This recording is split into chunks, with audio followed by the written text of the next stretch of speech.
Okay, well, good evening, everyone. My name is Jennifer Dixon, and I'm with the Michigan Department of Environment, Great Lakes and Energy's Environmental Support Office. I'm sorry, Environmental Support Division now. I apologize for that. So I am going to be moderating the session tonight. We're here tonight for a community update meeting, and this is going to be focusing on the area around the Stellantis Detroit Assembly Complex, where EGLE, along with some of our other partners, have been doing some air sampling in response to community complaints about, particularly about odors, but definitely about some health effects and things like that. So we're really happy to have everybody with us tonight. Thank you so much for taking the time to be with us. We do have some folks calling in, and that's completely fine. We'll do our best to explain what's on the screen for you so that you get the most out of your participation tonight.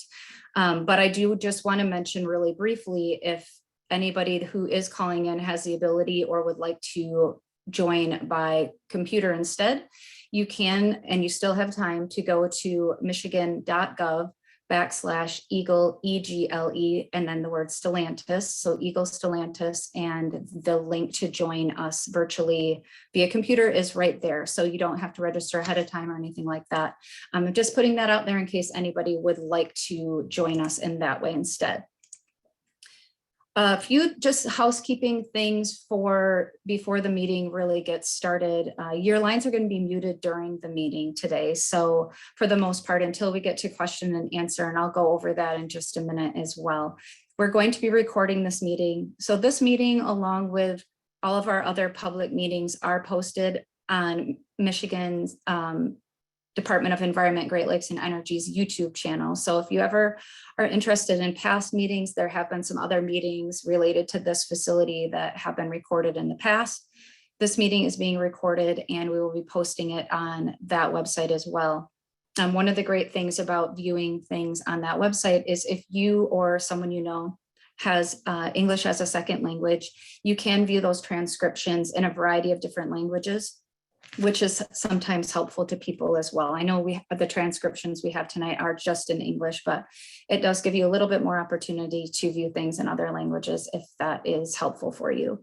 So I just wanted to let you know that as a follow-up to this meeting, I will be sending an email. Hopefully, at least most of you got an email from me. Anybody who had registered ahead of time and had registered by noon today, I did send an email out just with some updates about things that have been posted to that EGLEStellantis website. So that's Michigan.gov /EGLEStellantis, and I'll share that on screen later. But we have posted a variety of other things related to this meeting throughout the week today. So I just wanted to make sure folks get a heads up.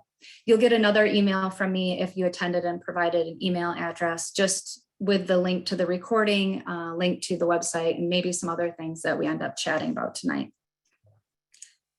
So how we're going to run things tonight, because we have sort of multiple partners that want to be able to share information and answer questions, is we're going to kind of chunk this up a little bit. First, we're going to be hearing from EGLE, from our inspector for the facility. And then once that, it's a very short presentation, just a little bit on the background. I'll talk a little bit more about that in a minute. But then we'll look for some questions just in the chat box. So if you're putting questions in the question and answer box, that's where I'm going to look for those questions related to what Bob's going to talk about. We're going to move over to our EPA partner and kind of do the same thing, and then DHHS, the Department of Health and Human Services, and kind of do the same thing. And then we'll have an overall Q&A at the end. So just in case folks have a particular question in the beginning that we can get to, or maybe we misspoke on something or something like that, we want to make sure we get to that right away and give you guys an opportunity to ask us to clarify whatever we just talked about. So getting to that question and answer, if you are joining us online, you will have a question and answer button. So one of the best things to do, at least in this beginning portion, is going to be to type your question into that question and answer section. When we get to the end of the night after the presentations, we will allow folks to, especially folks that are calling in, to raise their hand if they want to ask a question. And what I will do with that, and I'll remind you of this when we get to that part, is I will be calling on you by the last 4 digits of your phone number. So if you're like me, sometimes I either get confused between my work and my home number, or maybe I'm thinking of one of my kids' numbers or whatever. So just make sure what those last 4 digits are that you're phoned in on, so that if I'm trying to call on you and unmute you're aware of that. Like I said, you will be able to click that raised hand icon at the bottom of the screen. If you're calling in, you're just going to click #2 on your phone, and that's going to raise your hand virtually for me so that I can see that it's raised.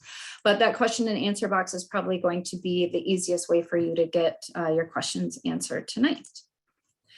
So I want to invite my panelists to please turn your cameras on just for a second. I want to introduce folks. They're not going to be chatting with you right now, but just so that you can see everybody who's going to be on the line tonight. So again, my name's Jennifer, and I'm going to be moderating. The first person that you're going to hear from is Bob Burns, and he's with our Department of Environment, Great Lakes and Energy, or EGLE as well. So he's the inspector for the Stellantis facility that we're going to be talking about, and he's going to give you some background and some company information. He's going to be talking a little bit about our air quality division's investigations, how we do odor observations, kind of what we've seen, a little bit about the complaints, the compliance stuff with the violations ongoing, and then a little bit about the odor plan that Stellantis submitted to us. So he's going to be chatting with you first as soon as I'm finished kind of going over these ground rules.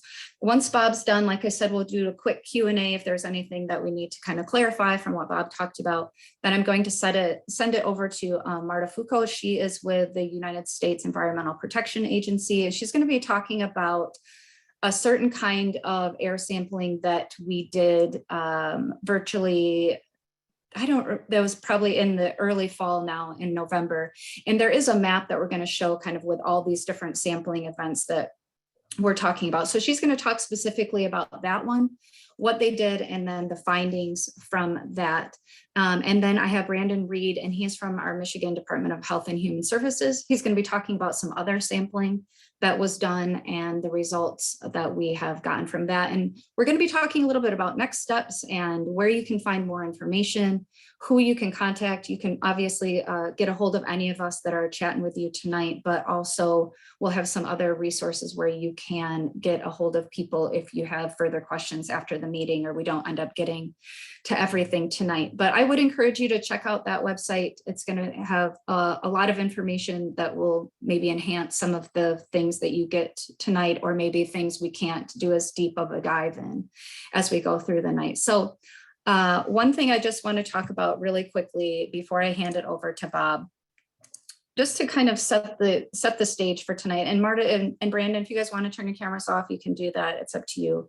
So really just want to talk a little bit about why we're here tonight. And this is really important because I know folks have spent a lot of time and have a lot of concerns associated with the nuisance odors and the health effects from those nuisance odors that folks have been experiencing. And first of all, just want to acknowledge the appreciation that we have for people being so diligent about calling us, talking to us, letting us know what they're experiencing, because without that, we wouldn't have started this investigation as quickly as we did, and maybe not at all. So your complaints and concerns were a pertinent part of having this investigation go on.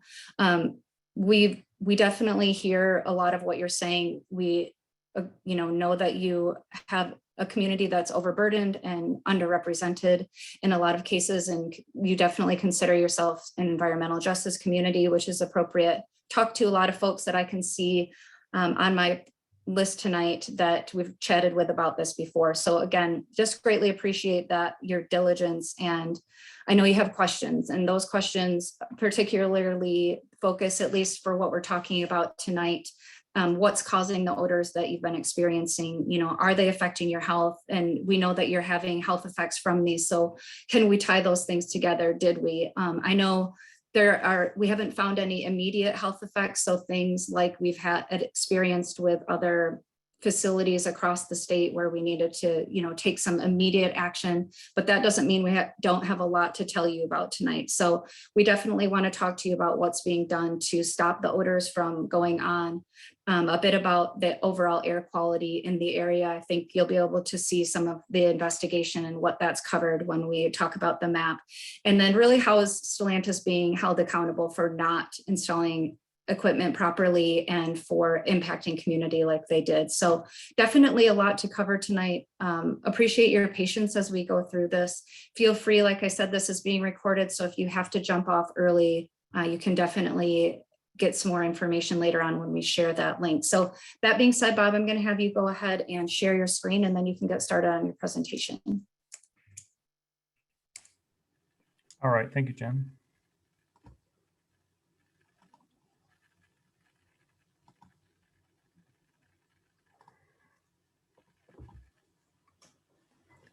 Hello, everyone. I'm Bob Burns, and I'm the EGLE Air Quality Inspector for the Stellantis Detroit Assembly Complex. So Bob, hold on one second because your screen didn't share. So try that again. All right. We'll get there. I'll let you know when I see it. How about that?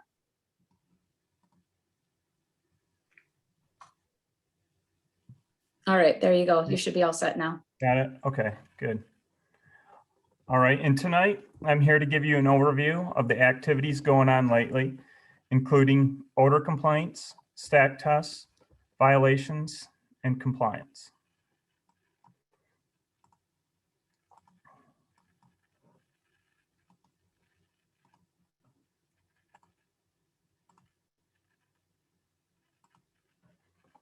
The Detroit Assembly Complex today consists of 2 automobile assembly plants named Jefferson North Assembly, where they make the Durango and Grand Cherokee, and Mack Assembly, where they make the Grand Cherokee L.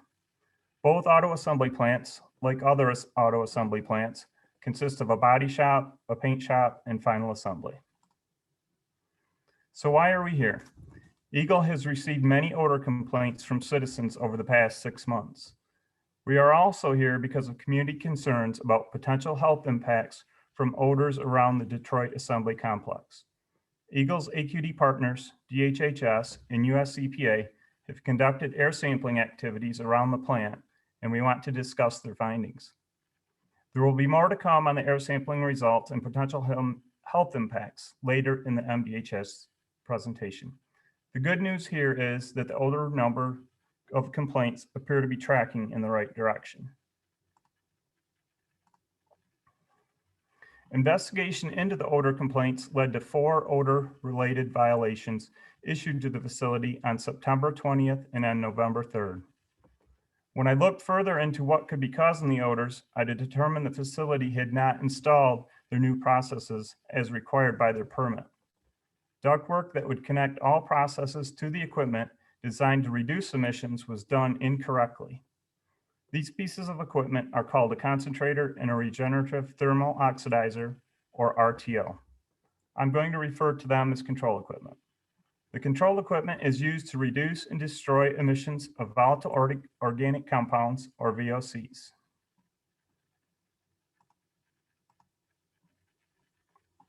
We've had quite a few questions about whether Stellantis has violated the emission limits in the air permits.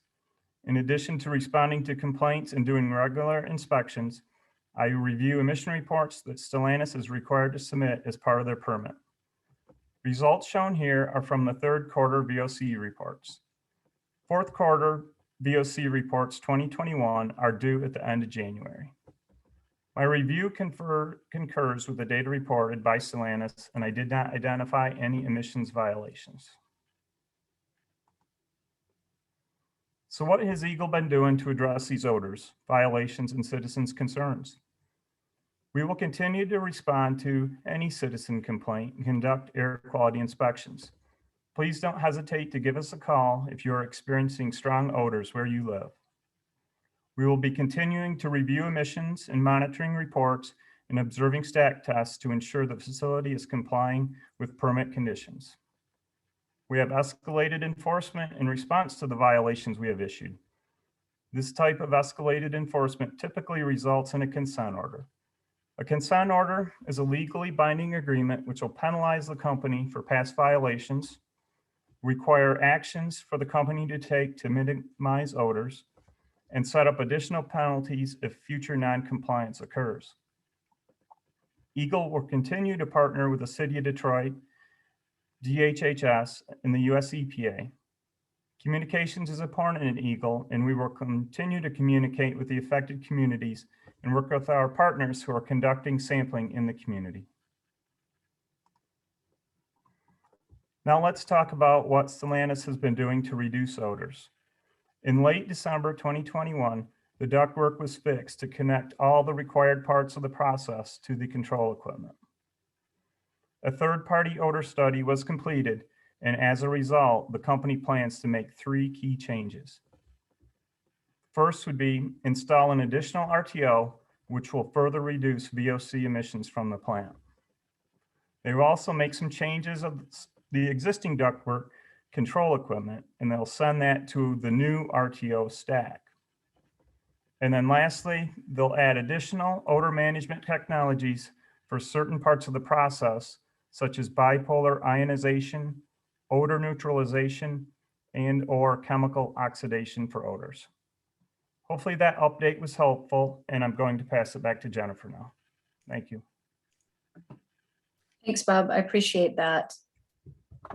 I think we're going to go right to Marta. So Marta, whenever you're ready, if you want to go ahead and share your screen, and because I don't have any, actually, let me just double check before you start doing that. Okay, appreciate that.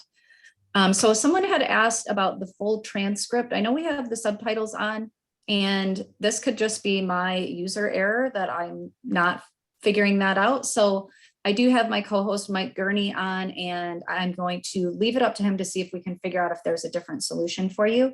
Also had a request to let folks know how many people are listening in tonight, and we currently have 149 folks on with us. So appreciate that. It's a really nice number to have on, a lot of people interested. So that's definitely what we want.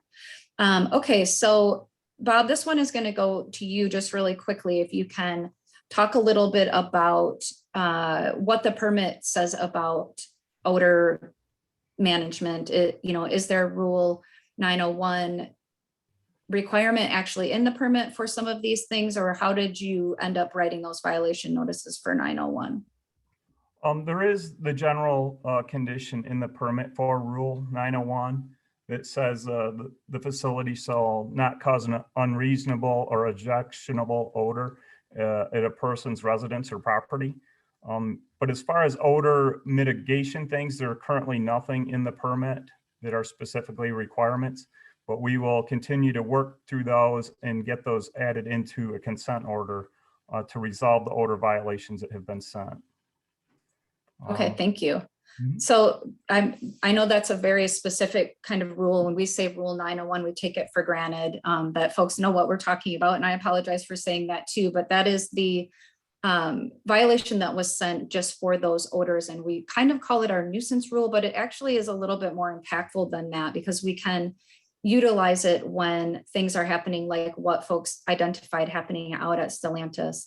One more question, and then we're going to go ahead and go to Marta so that she can give her presentation on what EPA did. So the question was, is there a deadline for Stellantis to be required to implement the 3-point plan that you talked about? Currently, there is not a deadline, and those will be details that will be worked out further as negotiations as the consent order move on.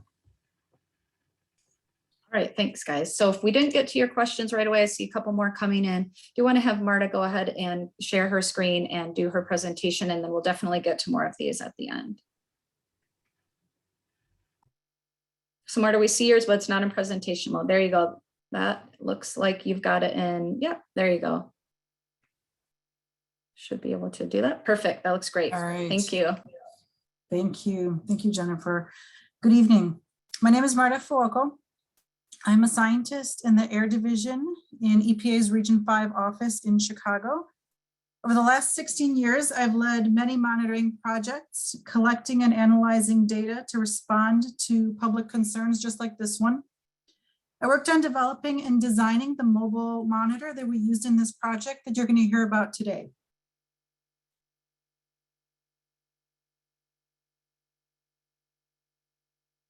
We call this our mobile monitor because we've outfitted a truck, just like you see here in this photo, with specialized equipment to take very frequent air samples as we drive around.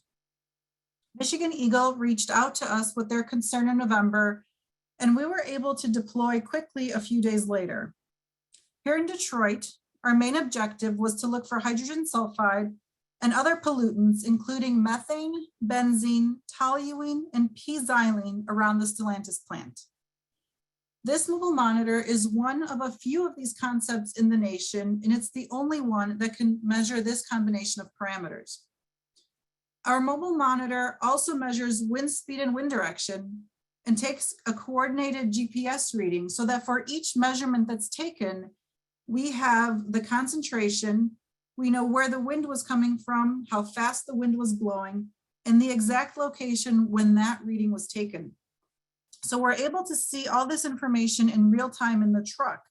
And that allows us to search for, and if we find a plume, it allows us to chase that plume. And this combination helps us find and measure what's in the air, whether that's on a facility, near a facility, or in a community. So for 2 days that we spent monitoring in the field in Detroit, we had very good monitoring conditions. Our equipment was working well. We were able to monitor very early in the morning and very late in the evening. And that's when we would expect to see the highest concentrations of some of the pollutants that we're looking for. We took 1-second measurements, and that allowed us to take over 100,000 data points to analyze over those 2 days. Most values were below reporting limits. We did observe some levels of methane that were at background levels. While we observed odors in the field, we did not measure any of the parameters that we were able to measure for with the mobile unit. In addition to the GMAP, however, we have additional tools that we can use. We can also take canister samples in the field. We take this additional canister sampling when we see that we're either measuring a pollutant with the mobile monitor, or if we smell odors, but we're not measuring anything with the mobile monitor. This additional comprehensive laboratory analysis is just another tool in our toolbox that we use to try and identify what the public is observing.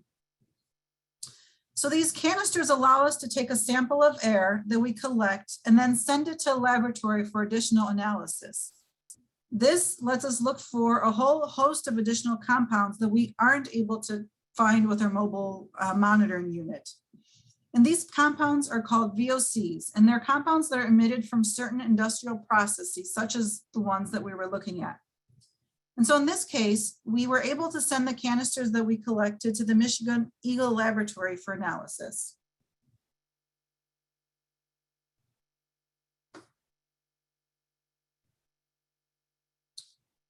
So we compare the GMAP, the mobile data that we collect, to certain health benchmarks, such as the Agency for Toxic Substances and Disease Registry. Sometimes you'll hear that shortened to ATSDR. There are minimum risk levels that you see here in this chart. The GMAP can detect levels below these values, but in some cases, the reporting limit of our instrumentation is higher than these health benchmarks. And so in these instances, it's especially useful to collect these canister samples because they can provide lower reporting limits and additional information. Also, I'd like to point out that methane here that we did measure at background concentrations does not have a health benchmark because it's considered biologically inert at these low concentrations, but can be hazardous at very high levels.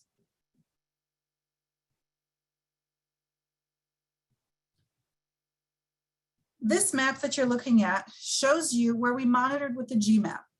I want to pause to point out that the direction north is, if you're thinking of a face of a clock, it's pointing at 11 o'clock. This map is shown horizontally just so you can see better the areas that we were able to travel when we were out with the mobile monitor. So here the mobile monitoring path driven in the Detroit community downwind of the Stellantis plant is depicted by the blue lines. The Stellantis, the Mack Assembly, and the Jefferson North plants are depicted by the arrows. And you'll see the path that was driven covers Shoemaker Street to the north, Warren Street as far as Garland Street to the west, Jefferson Street south, and Mack Avenue as far as Gray Street to the east. Wind conditions were again favorable for monitoring over these 2 days, blowing over the facility. And again, only levels of methane were detected above reporting limits. EPA also collected 10 canisters that were analyzed by the EGLE laboratory. Some of these canisters were taken when staff that was running the mobile monitor were observing odors. And here you'll see the location of the canisters represented by these yellow stars. Low levels above the reporting limit were identified for 9 compounds. All of these reported levels were well below health thresholds. Over the 2 days of this monitoring campaign, odors were observed by the EPA field staff each day near Stellantis. Although a distinct odor was observed, EPA did not detect reportable concentrations of hydrogen sulfide, benzene, toluene, or p-xylene using the mobile monitor during this campaign. Methane again was detected at background levels. The canister analysis measured for additional volatile organic compounds that could be a concern and could be leading to odors. These additional canister samples taken during the odor events and sent to the Michigan EGLE laboratory identified 9 compounds. Of these 9 compounds, all concentrations were below levels of health concern. Even though these compounds were below levels of concern at the time of the sampling, some of these compounds are consistent with painting and degreasing processes and may be contributing to the observed odors. In August of 2021, limited sampling near Stellantis was conducted as part of another EPA project. Based on preliminarily validated data, no elevated concentrations were observed from the facility during this project. EPA has been working with and will continue to support EGLE and MDHHS in addressing any concerns around Stellantis.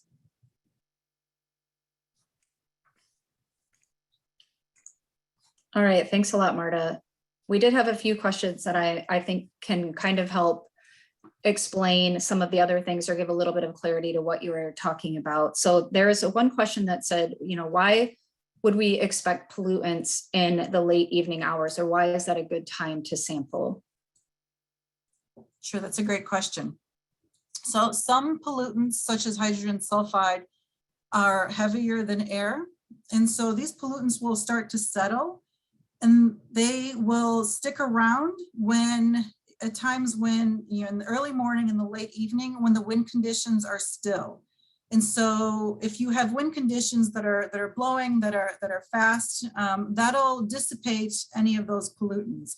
And so when we're looking for pollutants that are heavier than air, we want to go out at times when we expect for the conditions outside to be most favorable, where those pollutants won't be dispersed. So essentially you're trying to look for a worst case scenario and trying the best that we can to identify what was found, especially when we're experiencing odors too. And I know you had mentioned that you had staff in the mobile monitor that had experienced odors, and that's why those samples particularly were taken in those starred locations.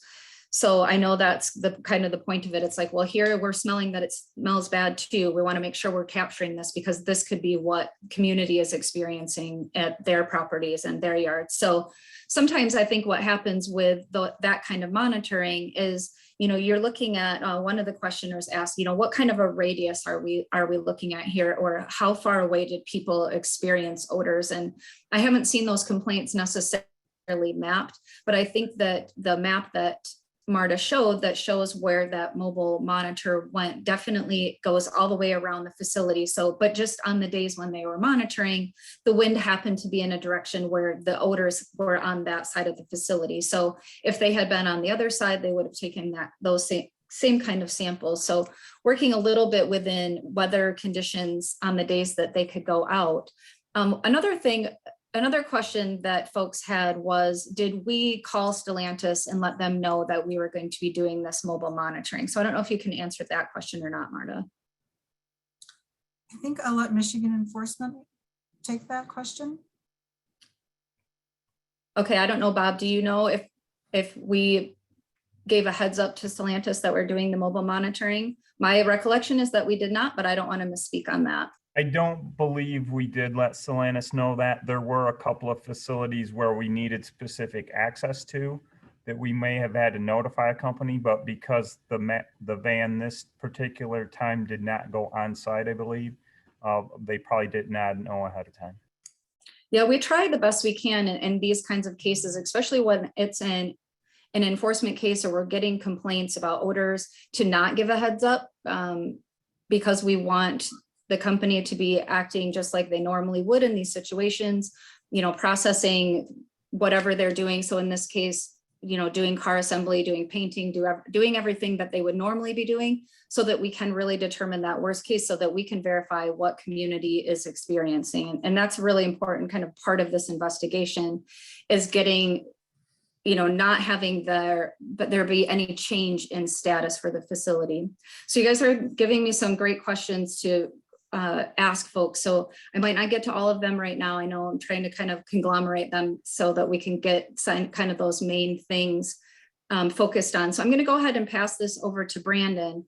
But one of the questions that came in was a question about, you said there's no health effects. So what we were talking about is that there was no immediate health effects. So nothing that would cause community to have to take immediate action to evacuate or something like that. But we definitely found things. Marta talked a little bit about some of the compounds that were found in the sampling that EPA did. And Brandon's going to talk about what the findings were of the Department of Health and Human Services sampling. So we definitely had some findings. We just recently got the rest of those today. Some of those, the stuff that Marta just talked about is actually posted on that website, that Michigan.gov/EGLEStellantis website.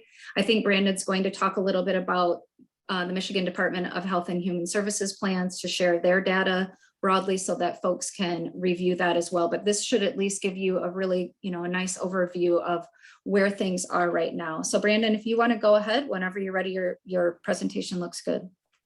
Awesome. Thank you so much, Jennifer. Hello, everyone. I want to thank you all for attending this meeting. My name is Brandon Reed. I'm a toxicologist with the Michigan Department of Health and Human Services, or MDHHS. And like Jennifer said, I'll be giving an update on MDHHS's actions and evaluations related to the Stellantis Detroit Assembly Complex.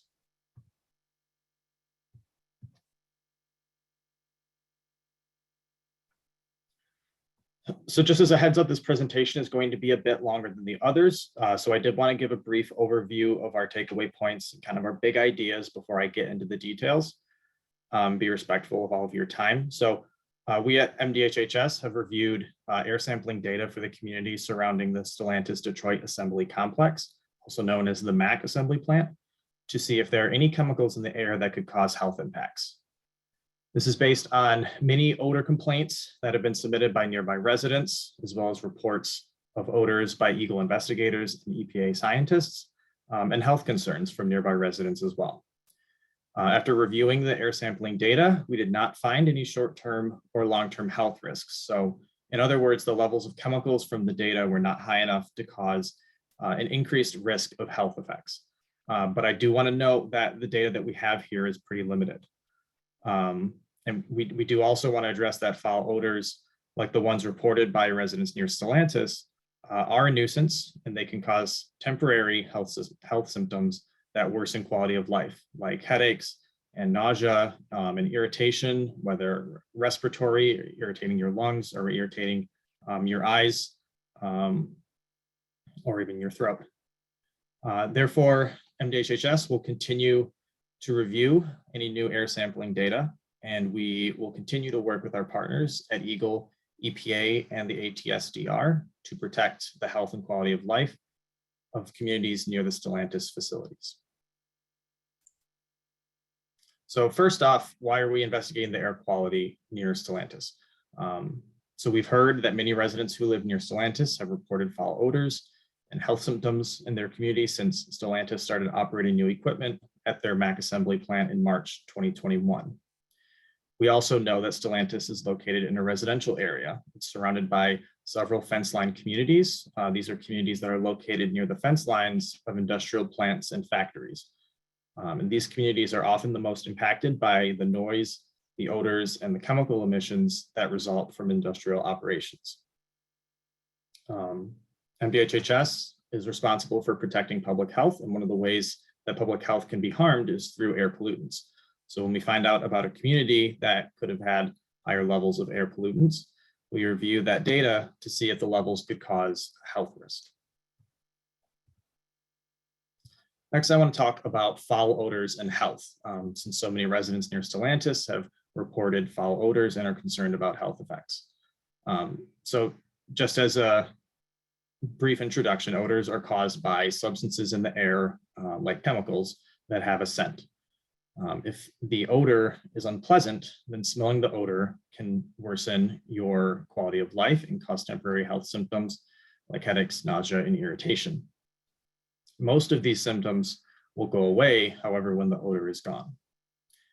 While environmental odors are a nuisance and unacceptable, they do not cause chronic or long-lasting health effects. And this is different from chemicals that we call toxic, which can cause health harms that are more severe or longer lasting. These are the chemicals that we are most worried about at MDHHS, though we are also concerned about chemicals that can cause odors. While odors can cause nuisances and health symptoms, it is important to remember that smelling an odor does not necessarily mean that your health is being harmed, certainly not long-term. And our primary role at MDHHS is to find out whether any air pollutants near the Stellantis mech plant could increase the risk of long-lasting health effects. Next, I'm going to talk about how we review air data to assess or evaluate health risks. Our first step in this process is to compile all the air monitoring data for a community. We want our review to be as thorough as possible, and that means that getting all of the data that's available. We try to sample during conditions that would result in the highest measured chemicals, or what had been mentioned before is a worst case scenario. Since levels of chemicals in the air can vary, we try to measure when the chemicals are highest. Then once we have that data, we can compare the levels of chemicals in the samples against what we call health risk comparison values, or CVs. These values are levels of chemicals in the air that could cause adverse health effects. CVs are set by agencies like ATSDR, EPA, and EGLE, and are protective of everyone, even those who are particularly sensitive to chemicals, like people with pre-existing conditions and children. So in summary, health risk comparison values are designed to be protective for everyone, even sensitive populations, and they're based on the best available science.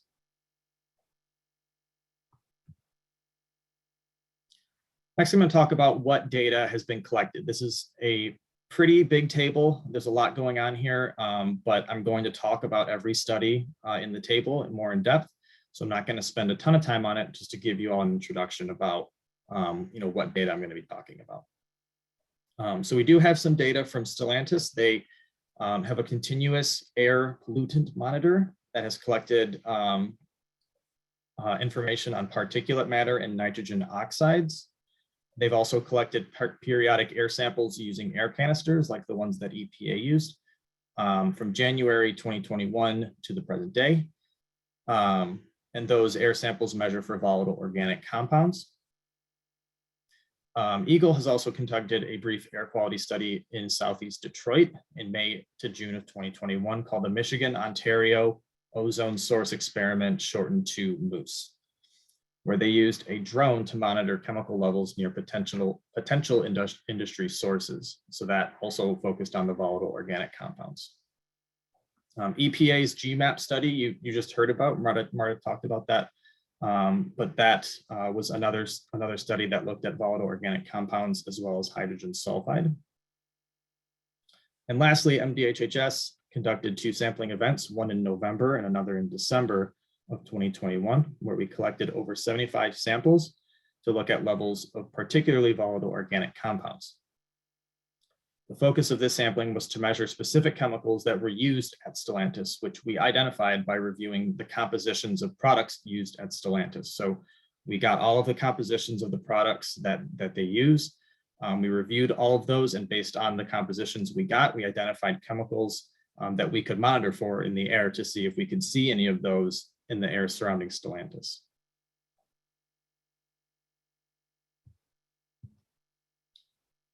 So next I have a map on screen. This is the same map that Marta showed you earlier with the track showing where the GMAP was driving. But this map is a composite sample that EPA also prepared for us that shows where all of the air samples have been collected that we used.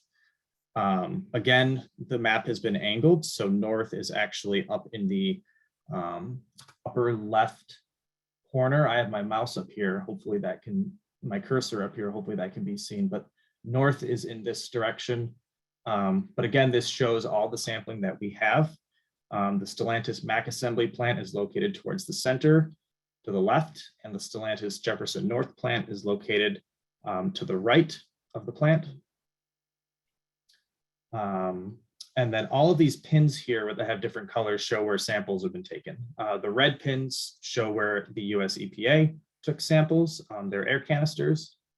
The yellow pins show where MDHHS collected samples. And the blue samples show other locations where MDHHS collected samples. But as you can see from the map, the majority of the samples that were taken that went into our analysis came from the community. A lot of these were taken right along Beneteau Street, which is right just below the Stellantis MAC assembly plant, where my cursor is right now. Some of these came from the Beneteau community further south, closer to the Jefferson North plant. And a couple were taken on the other side of the MAC assembly plant to the east of the MAC assembly plant.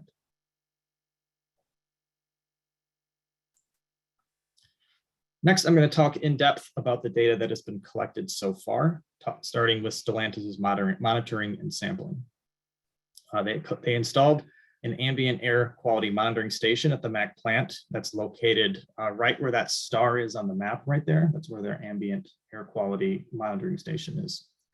That again monitors. Brandon, I'm sorry to interrupt you, but this is one of those words that we throw out there that is sometimes hard for people because they don't use it in their normal everyday life. But when you say ambient air monitor, you are talking about an air monitor that's measuring the outdoor air. So typically in the breathing zone, when we say ambient air, that's what we're talking about. So yes, I just wanted to clarify. I apologize for butting in. No, absolutely not. Thank you, Jen, for clarifying. Yeah, and just to clarify, all of the sampling that has been done that went into this is all outdoor community air sampling. We did not take any samples from indoor air. All of it is outdoors in the community. But that station monitors, again, nitrogen oxides and particulate matter. These are air pollutants that are regulated through the EPA National Ambient Air Quality Standards, or NAAQS. Levels of these chemicals were below NAAQS standards from available data from January to September of 2021. But if you'd like to learn more about current levels of air pollutants, you can go to airnow.gov. That website will tell you real-time levels of all of the NAAQS pollutants in your area. So it's a really useful website if you're concerned about air pollution in your community.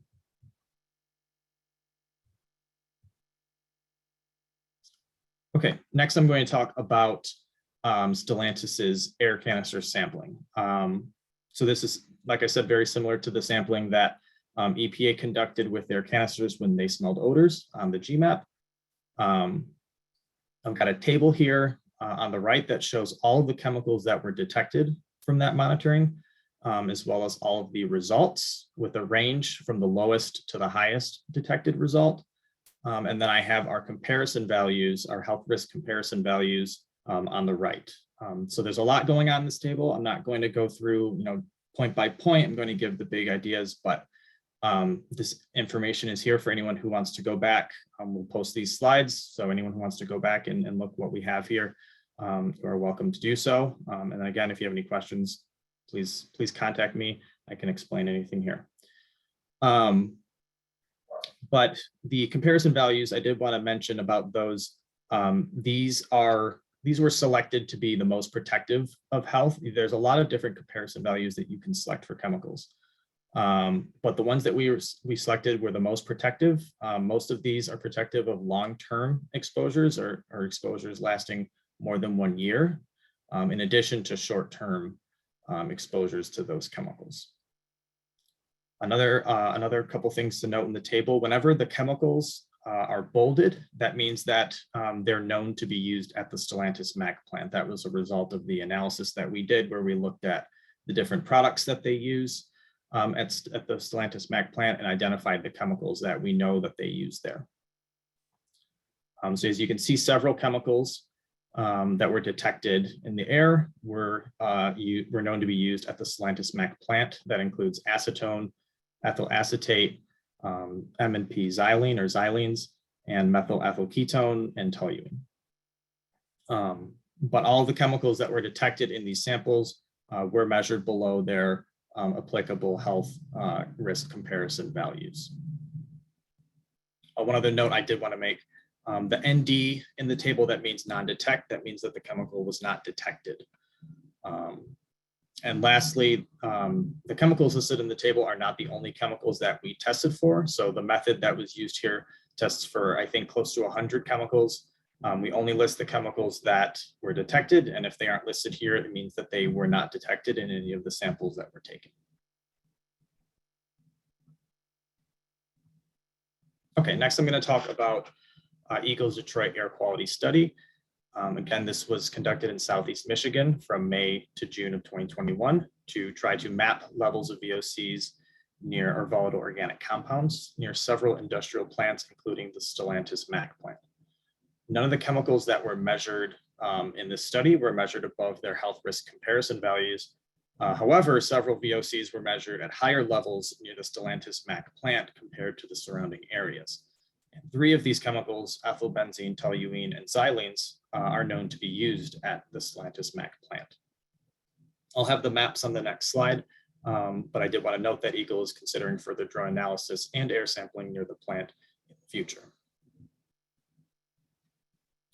So next, I've got the results from that air quality study. These maps are a little hard to interpret, but I kind of want to explain those the best I can. So I've got an arrow pointing to the location of the Stellantis MAC assembly plant, and these different colorations on the screen show levels of concentrations of the different chemicals.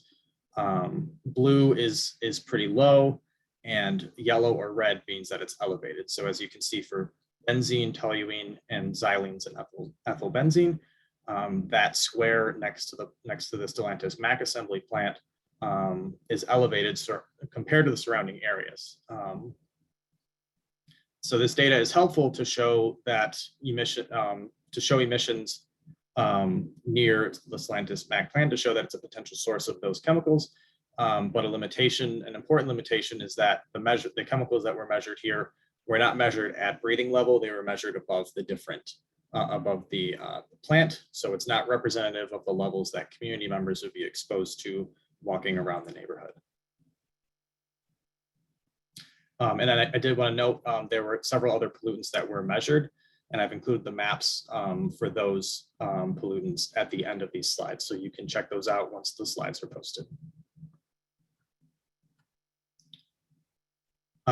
Next, just a quick review on the EPA monitoring and sampling study. As previously mentioned, EPA sampled the community surrounding the Stellantis facilities on November 16th and 17th, 2021, using their GMAT mobile monitor. Again, that vehicle monitors for the air pollutants, hydrogen sulfide, methane, benzene, toluene, and xylene. And no air pollutants were measured above reportable limits from that monitoring other than methane.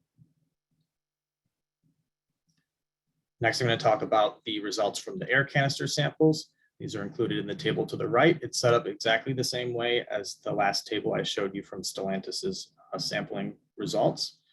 And as you can see, 1,2,4-trimethylbenzene, M&P xylene, O-xylene, and toluene were all detected, and those are known to be used at the Stellantis MAC plant. However, all the chemicals detected in these samples were also detected below their health risk comparison values. And another reminder that the chemicals listed in this table are not the only chemicals that were tested for.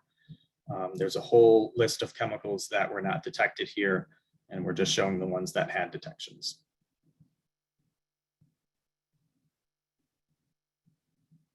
Next, I'm going to talk about MDHHS's monitoring and sampling. The first round of that was completed on November 22nd. We conducted air monitoring of hydrogen sulfide, which is an odorous chemical as well as total VOCs in the community. Hydrogen sulfide levels, we found up to 3 parts per billion, and total VOC levels or volatile organic compound levels ranged from 101 to 200 parts per billion. The VOC levels there are consistent with what you would see in background levels of total VOCs in urban areas. And then we have the results for the hydrogen sulfide readings, as well as the results from our canister sampling in the table to the right. You can see it, just a few chemicals were detected here. Acetone is one that we know is used at Stellantis, but that was the only one that was measured. Again, not just hydrogen sulfide, but all the chemicals measured were below their health risk comparison values. Another reminder that these are not the only chemicals that were tested. There are a lot of other chemicals that were tested for and that were not detected. Okay, last wordy sciencey slide here, hopefully. So this is our second round of sampling that we did. MDHHS completed on December 8th and 17th. We conducted extended air sampling, and the goals of this second round of sampling was to collect air samples on days with different wind conditions. We wanted to see if wind conditions would affect chemical levels, particularly when the wind is blowing in the direction of the Beneteau community and when it's blowing away. So it was good that we got 2 days where the wind conditions were opposite. We had winds out of the west one day and winds out of the east another day. So it was really good to get that. And another goal of that sampling was to collect samples using new sampling technologies. And these can measure different chemicals than all of the canister samples that we've been talking about. So all those canisters have the same chemicals that they detect for every time. And these new sampling technologies can measure some different chemicals, including some that we know to be used at the Stellantis MAC plant that can't be measured by the others. So that was really helpful for us to be able to look at an expanded list of chemicals that could potentially be causing health effects and could potentially be causing odors. And the results of that table, or the results of that study, are in the table to the right. We have the results sorted out by the date of the collection, so the 8th and then the 17th. The bolded chemicals again, acetone, xylene, and toluene were detected, and those are known to be used at the Stellantis MAC plant. But again, all detected chemicals were below their health risk comparison values here as well.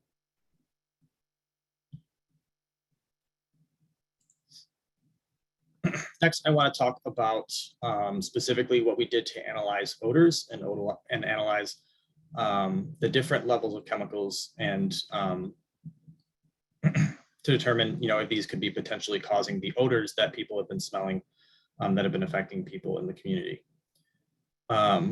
So first of all, what is an odor threshold? Odor thresholds are what we call estimates of chemicals, levels of chemicals in the air that can be detected by their scent.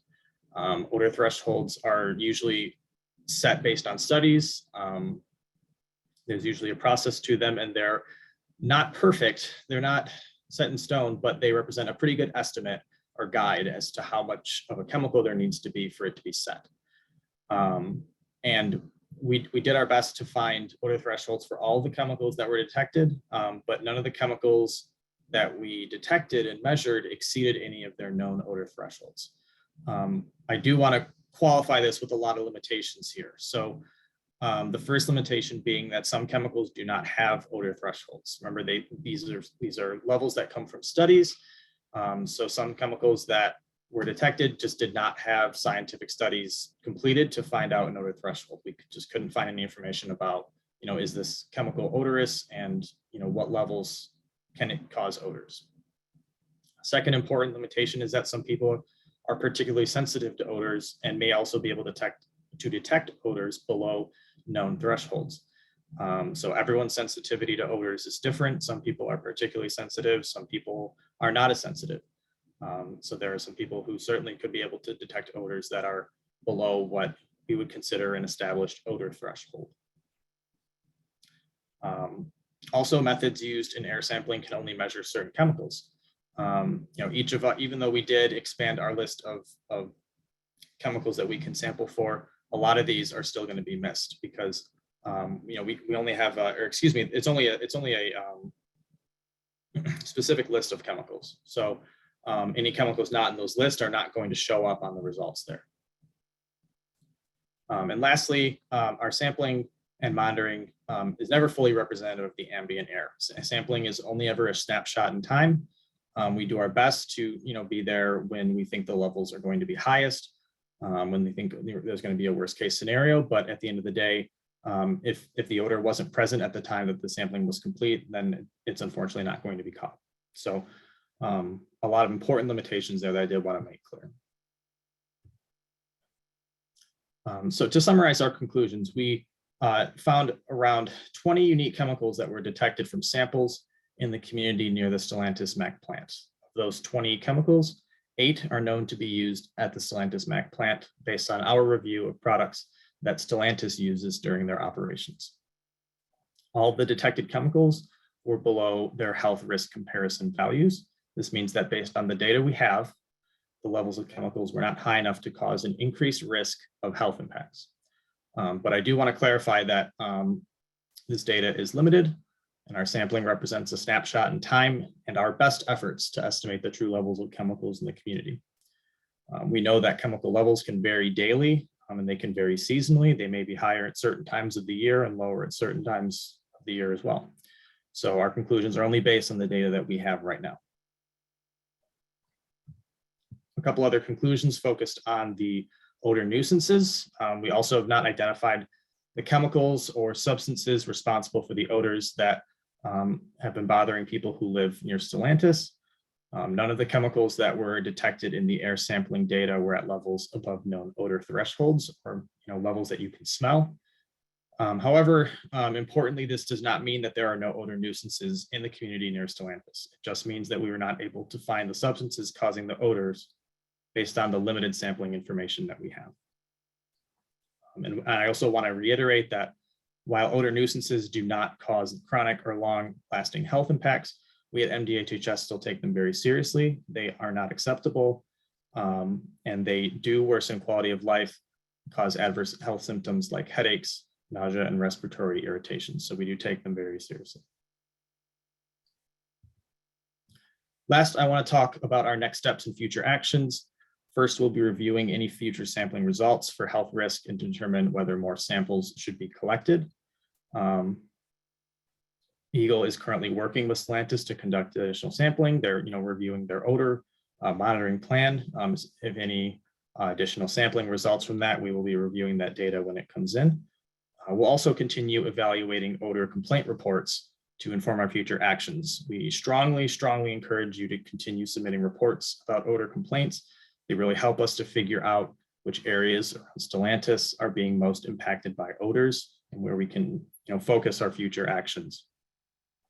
We will create a webpage for our Stellantis investigation where we will post our full data reports so you can see exactly the same lab reports that we got when we built and put together all this information, as well as our evaluations. And finally, we'll complete a health consultation to share with the public, which will discuss our actions, our data review, our conclusions, and our recommendations in much greater detail. I've also included a slide here with some additional resources.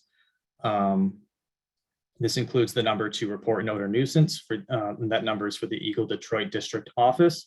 I'll read that off. It's 313-456-4700. I also have links here for the EGLE webpage on Stellantis facilities, the CDC Environmental Odor Search, ATSDR's Environmental Odors Frequently Asked Questions, and a fact sheet that ATSDR put together on environmental odors. And I did want to note the additional resources and the extra content at the end of the slides, the additional maps from EGLE's air quality study, full results from monitoring during our November 22nd study, and lists of all the chemicals that can be detected in our community air samples. So all of those will be available when they're posted online after the end of this presentation. Thank you so much for your attention. I really hope that this presentation was helpful and answered some of your questions, but please do not hesitate to contact me with any questions or concerns. Again, my name is Brandon Reed. I'm a toxicologist with MDHHS, and my email address is reidb1@Michigan.gov. That's REIDB1@Michigan.gov. Thank you all so much. Back to you, Thank you, Jen. Brandon. Yeah, and you might as well stay on. I've got a couple clarifying questions that I think are pretty important for you to address first, and then we'll kind of go back and invite some of our other panelists to answer some other questions. But what a couple people asked this, so I'm going to sort of paraphrase it. A few people asked, when you guys are determining at what levels a health impact could occur, and you're doing that evaluation, it's really important to talk about what kind of people are you talking about. Are you talking about someone maybe like me that doesn't have necessarily underlying health conditions, it doesn't have asthma, things like that? Are we talking about those most sensitive groups, infants, the elderly, people with those underlying conditions? What are you really, I know you talked about it a little bit, but if you can just clarify what we're looking at here, because obviously, as you acknowledge, people have different sensitivities to chemicals, people have different sensitivities to odors. I greatly appreciate that you've acknowledged that we call them nuisance odors, and it's probably not a fair thing because they are more than a nuisance to a lot of people when we're talking about actual reactions that folks are having with headaches and, dry eyes and things like that. Those are health reactions. So I appreciate that you acknowledge that so readily. But if you can just kind of talk about, what kind of people are we talking about here? Yeah, absolutely. And they're great questions. So the way that health comparison values are set is that they want to look for the absolute most sensitive effects that could come from exposure to a chemical. So they look at, what is the effect that could come from the absolute least amount of exposure, the most sensitive, we call it the critical effect, but it's what is the lowest amount of exposure that could cause an adverse health effect, any kind of health impact. And that is the effect that is used to create the levels that we use that are called health risk comparison values that assess your risk for having any kind of a harmful health effect. So they are intended to be protective of everybody. That's every sensitive population that you could think of, whether that's someone with pre-existing conditions, whether that's someone who's elderly, someone who is very young, children, infants, whether that's people who are pregnant. Everybody is included in that. Everyone is included in who's protected by the health comparison values. So sort of a follow-up question to that, and I thought that's how you're going to answer, but I didn't want to put words in your mouth because I want to make sure I was remembering correctly that we had talked about this. But another really interesting question related to this work and all the sampling that we did and the findings of the chemicals that were detected is the first question, I guess, the folks had is there an ability, or are we worried about potentially these chemicals in the air accumulating in the body in some way? Is that something that is looked at, or is that a concern that folks should have over maybe more of a long-term basis? Yeah, absolutely. And that's an important concern too. That's why a lot of the health comparison values that we used were also protective of long-term exposure, like you mentioned, because we know that the sampling that we did was very short term. We were only taking samples for a couple minutes or for 24 hours, and those are helpful, and those can inform a lot of what we do. But it is important that when we look at these chemicals, we're not just considering these something that happen for a couple days, then they're gone. We always want to assume the worst case and hope for the best. So whenever we make our conclusions, we want to make sure that we look at, okay, if these are levels that are going on, these are exposures that continue to happen, these emissions continue to happen, and these, let's say hypothetically these do go on for more than a year, or these levels of chemicals are representative and they're going on for multiple years, could health effects happen then? And that's why we used a lot of those levels that would be protective of long-term, even if this was a lifetime exposure to this level of a chemical, or 20 years or 30 years of exposure, it would still be protective. So that's a lot of why we chose those more protective values. as just so that we could be extra sure that even if, these go on for a while, even, hypothetically this, goes on for a while, then it would still be protective. Yeah, thank you for that clarity. I appreciate that. I'm going to ask you at least one more and maybe another one, and then maybe I'll give you a little break to get a drink of water or something. But this is another really good point that comes up often, and it's sometimes a hard one to answer. And so I think that you might be able to offer some clarity on this as well. So with all the samples that we took and the chemicals that we did find, were any of these looked at cumulatively? So I know that in air quality division, when we do permitting, we do have some groups of chemicals that we can sort of look at from a cumulative impact basis. Not all of them, it's definitely not all encompassing, but we do have a limited number that we can do that with. Was that considered in this evaluation? Can it be considered? Is that even possible? Sure. Yeah, and that's a good question. It's a good comparison with what EGLE does. And the way that we kind of look at cumulative exposure is we consider exposures to be averaged over a certain amount of time. So if we're looking at short-term exposures, for example, we're going to think about acute or short-term as being averaged over a short amount of time, like 1 to 15 days. We'll think about the total exposure over 15 days. We'll average it out and then see what it looks like. For the more long-term, then we look at exposures that are averaged over a year. So we think about, okay, what's your total exposure over a year? Let's say you have hypothetically a very high exposure to a chemical that's very, very high, but it's just for one day, and then you're not exposed again for a whole year. If you average that out over the whole year, then that level is not going to be as much because you've had 364 other days where you weren't exposed. But if that's a chemical that has an acute effect, let's say that's something that may not have really long-term effects, but if you're exposed to a lot of it in a very short amount of time, then that can have really bad effects that you wouldn't get from low exposure. So that's also something that we have to consider, is we have to look at some of those chemicals too and see, is this something that is going to cause effects at low levels over a long time, or is it going to be something that's going to cause effects from high levels over a short time? And I'm not sure if that answered the question. I hope it did. I mean, I think a little bit. I'm sure we would all love to be able to give a different answer than that, to say collective, we can look at all of these things, as a whole and tell and be able to determine how they could affect our bodies.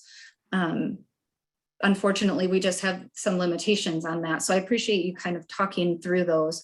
I am going to ask you one other question before I let you go. Now I'm not letting you go. You can't get off the meeting. You got to stay on because I might have some more for you, I think. But I'll be here. One of the questions was, when we're looking at the health values that you guys use, there was a question on, how often are those updated? Is it something that's done collectively? I know, so again, I just want to parallel this a little bit with some of the stuff that we do in air quality division. So we also regulate toxic air contaminants, and we do update those frequently, but we have, over 1,200 different ones. So we don't go all 1,200 we're going to look at right now. We kind of do them over time. And when we get new information, we make sure to look at that and ensure that those values that we have, those levels, are still adequate. So I don't know if you can talk a little bit about the process for that, if you have information that you could share. Yeah, and it's very similar to like what you said. It kind of just depends on the new data coming in. We use a lot of different health comparison values. I know I didn't leave the tables up on there. I didn't read through all of those different levels there. When we post it, I will have a slide that is included in the presentation that tells you exactly what each, the agency that sets the level, what it's protective of, the duration of time that it's protective for. That'll all be in there. But yeah, it kind of depends on the agency that sets it. So ATSDR may have different processes than EPA, and we also used some that were set by EGLE. We also used some that were set by a joint EGLE and MDHHS group. So it depends, but in general, it's as the new data comes in, as there is new data that comes in that may show a different effect. It may show hey, we didn't look for this effect in previous studies. We didn't look for effects on the liver in the previous studies, and now this study comes up that shows liver effects. We need to look at this. We need to update our values. So it's as the data comes in, but I would need to look up, specifically ATSDR versus EGLE versus EPA to get an exact answer on how frequently those are updated. Okay, thank you very much for that clarity. I do appreciate it. I know it's, kind of a weird thing, and it's definitely, they've been developed over time, so that's going to happen. There's a couple comments, and these are more comments / questions. I'm going to give you a break for a second, Brandon, so we'll get to some other things.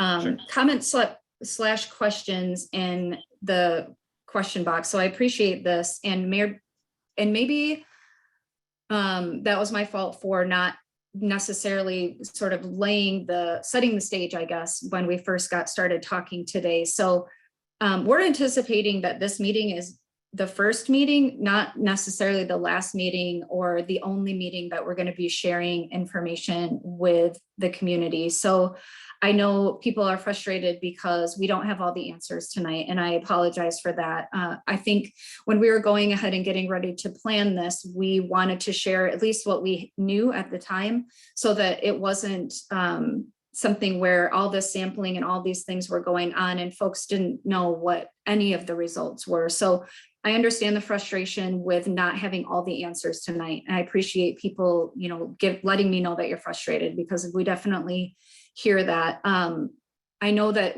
as we go through, as you probably heard Brandon talk about a little bit, and even Marta and Bob talk about a little bit, we are planning on more sampling.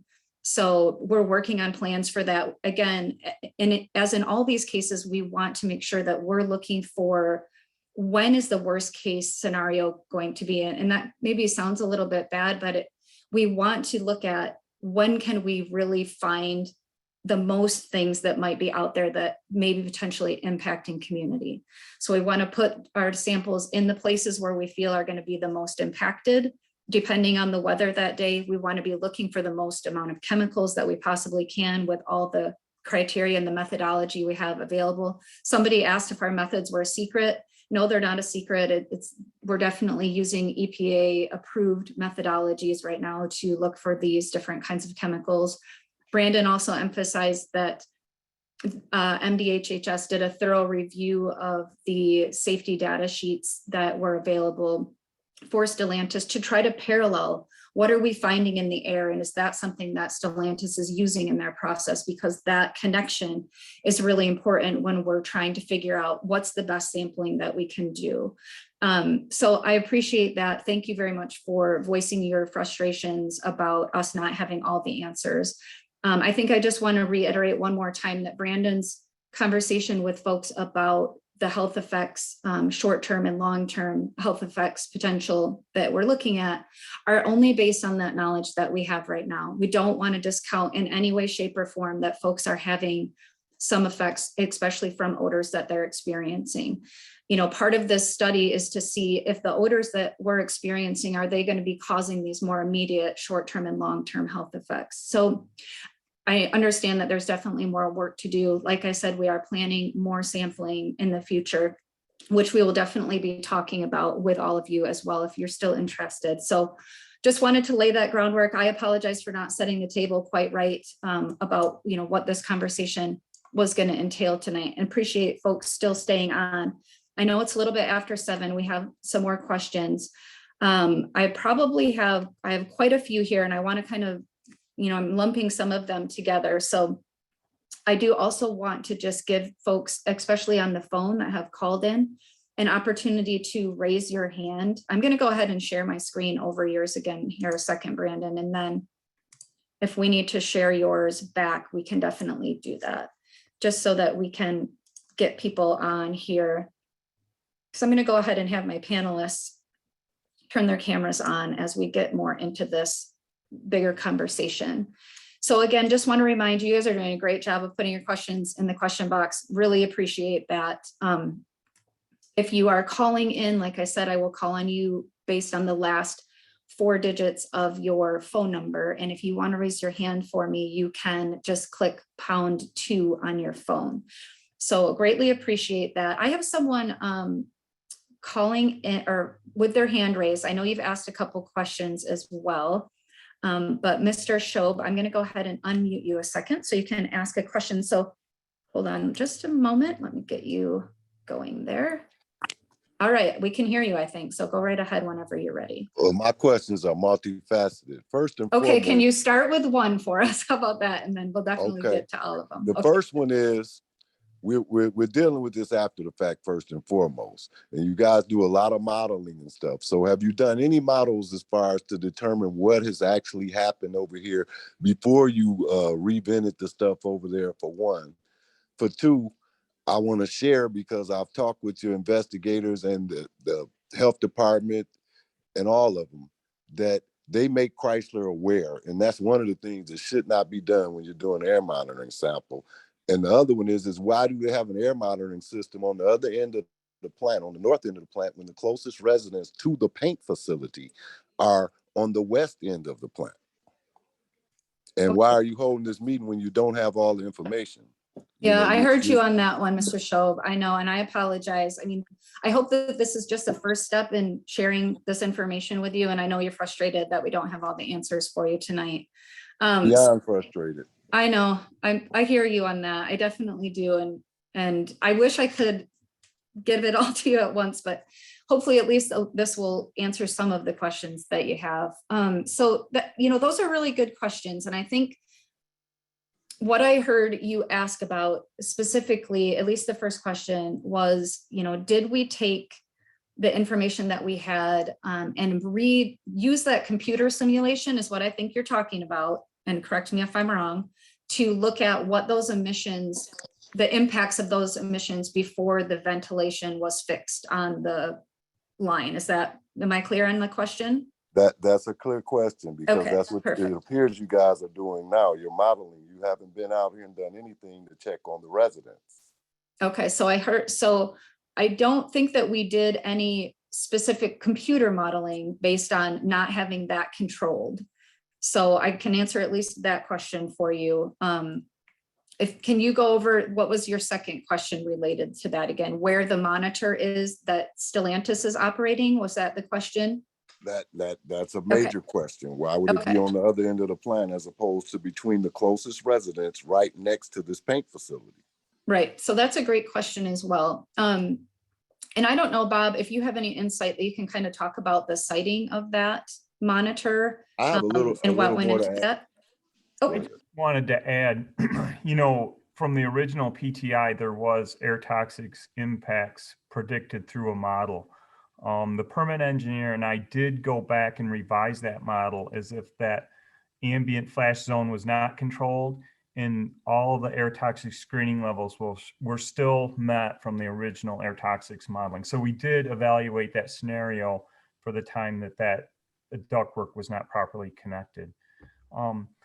For the ambient air monitor in the front of the plant that monitors for NOx and PM 2.5, that was, I believe, worked out through the monitoring group within EGLE AQD, and I'm not quite sure of all the details on how that specific location was chosen. and we can get more information on that too, Mr. Schob, if you don't mind. Definitely get back to you. We have your contact information, so we can chat a little bit more about that later. And them having that monitor there doesn't preclude, other things from happening in the future either. I'm sorry, go ahead. My thing is it sounds like you guys have been using a lot of that data. And I have information about the sampling, especially the stuff that was done by me, but we don't have to get into that. Okay, but let's talk about that offline. Yeah, you guys are using something that's useless for the people over here to make these assessments. And you're already saying that you don't have all the information, but you keep telling people they're safe. And then there's chemicals that you can't even, you can't detect or you don't test for, but you're telling people they're safe. That doesn't make common sense. I'm no scientist, but that doesn't make common sense. Yeah, I hear what you're saying on that. I think that's definitely part of this conversation is, just reiterating that this is based on what we know, and there's definitely things that we don't know at this point. And I don't want to cut you off, but I definitely want to get to some other folks that have their hands raised. Is that all right with you? Yeah, I'll just leave one more thing out there. Okay, so sure. We keep smelling this until we die then. Well, hopefully not. I mean, keep calling us. I know that's frustrating you as well. And I know you've been talking to staff. And again, I can't say this enough that we appreciate you guys calling. It's never a burden. We want to hear from you when you're experiencing odors and they're affecting your life. Please, please, please let us know. It is actually really, really helpful. And I was an inspector for a long time on the other side of the state. And that was something I always would tell people is like, please let me know when you're having these experiences, because I can't keep working on it for you if I don't know. So thank you for reiterating that. Hopefully everybody else heard you say that as well. So I'm going to go ahead and move on to somebody else, but thanks again for participating tonight and always being an advocate for your community there. All right, Eden, I know you had a couple questions, so I am going to unmute you. Should be able to unmute if you go ahead and try it if you can. Can you hear me? Yep, definitely. All right, thanks. Sorry, sometimes I think, is it a delay or what's going on with my click finger? So go right ahead with your question. Oh, okay, where to begin? So,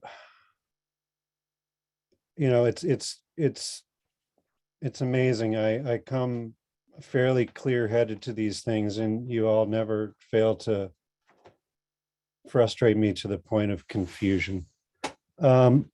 So I'm extremely upset. I'm very confused by the fact that it seems like there's been an entire caveat to this conversation, which is that there's not enough data to determine what you've spent the past hour talking about. And as a resident here, and as someone who's been through many of these conversations with you all and been raising this concern since day one, I'm extremely frustrated by this. I'm also, well, I would like to understand how it's okay for you all to kind of underscore or sign off on Stellantis's statements that there are no health risks when you've all stated that there's not data to do that. I guess that's my question. I'd really like to hear from EGLE on that. I'd like to hear from the EPA on that. And I'd like to hear from DHHS on that. And that is, you know, do you underscore support Stellantis's statements that they've made publicly to the media and that are very, very detrimental to the psychology and, you know, the way that this project is impacting the residents here. We're smelling the stuff, it's real, but you don't seem to be concerned about the health impacts. You seem to be focusing on the smell and not the fact that eyes are burning, that throats are sore, that lungs are sore. But my main thing is I'd really like to get a statement about Stellantis's health statements from the EPA, from EGLE, and from DHHS. Thank you. All right, thanks, Eden. I appreciate you bringing that up. So from an EGLE standpoint, there's not been, you know, we have never signed off on a statement that Stellantis made. I just want to be clear on that. That's why we're having this meeting, is to try to inform you all of what we do know. So that being said, we have never signed off, quote, on a statement that Stellantis has made. I don't know, Brandon, if you have something to add from a DHHS perspective on that, but I certainly think that all things are sort of still on the table as far as that goes for EGLE. Yeah, and I agree with exactly what you said, Jennifer, which is that, you know, we've never signed on to anything like that. We've never taken Stellantis's word for anything. The data that we were working with, we acknowledged was limited. The data that Stellantis used to make that assessment, that assertion, and that's why we went in and conducted more modeling. That's why we did, you know, 2 different sampling events to try to find more information, because we were not satisfied by the data that was there to make any kinds of those conclusions. And you know, we do want to reiterate that, you know, odors are not acceptable. You know, we look at those in addition to the health effects, just to say that, you know, we're covering all of our bases. You know, we want to look at the health effects; those are important to us. You know, those are very serious. We also do want to look at the odors and see, you know, what's causing this, because even if there are no health effects, even if we're looking at these and we're saying, well, hey, all of the levels are below health comparison values, if there are still odors in the community, then, you know, that's not acceptable, even if it's not showing up on what the data that we're getting. And we want to be mindful about that. We want to make sure that that's a focus of ours. Marta, I don't know if you can speak to EPA's perspective at all. I can speak to EPA's perspective, and that's the EPA is here to support EGLE and MDHHS as you're working together to try to identify and get to the bottom of these concerns. All right, thank you for that. So Eden, I know that's probably not going to be the most satisfactory answer for you. And again, I do apologize, but I will just say again that, EGLE has not signed off on any statements that Stellantis has made at this point in that regard. I'm going to get to one more question, one more hand raised, and then I'm going to go back to some of our questions that are in the chat. Edith Ford, I think I pronounced your first name right.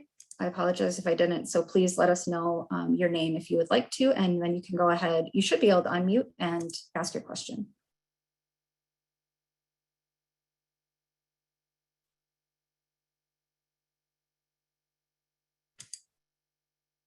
I'm trying one more time just to see if you can unmute your line there. Should be unmuted if you want to try to talk.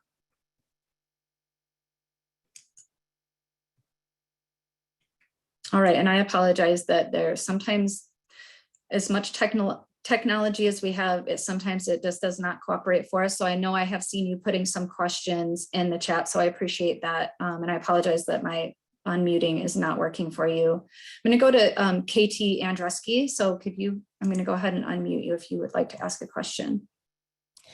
Hi, yes.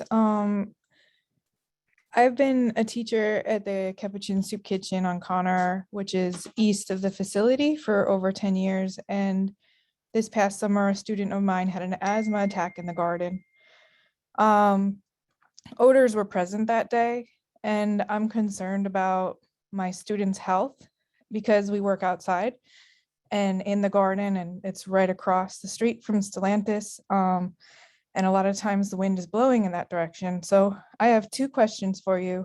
Can you guys let me know, can EGLE and MDHH let me know if you think it's safe for me to have classes outside in a garden when odors are like that? Can I tell my students honestly that it's safe for them to be in the garden and in the garden class? And also, should I be concerned about the VOCs or other toxins settling into our garden soil?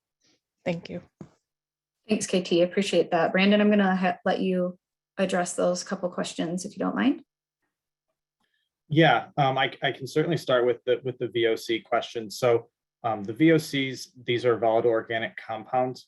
They're chemicals that will stay in the air for a little bit, but usually they dissipate pretty quickly. They don't usually stick around too much, certainly in the soil.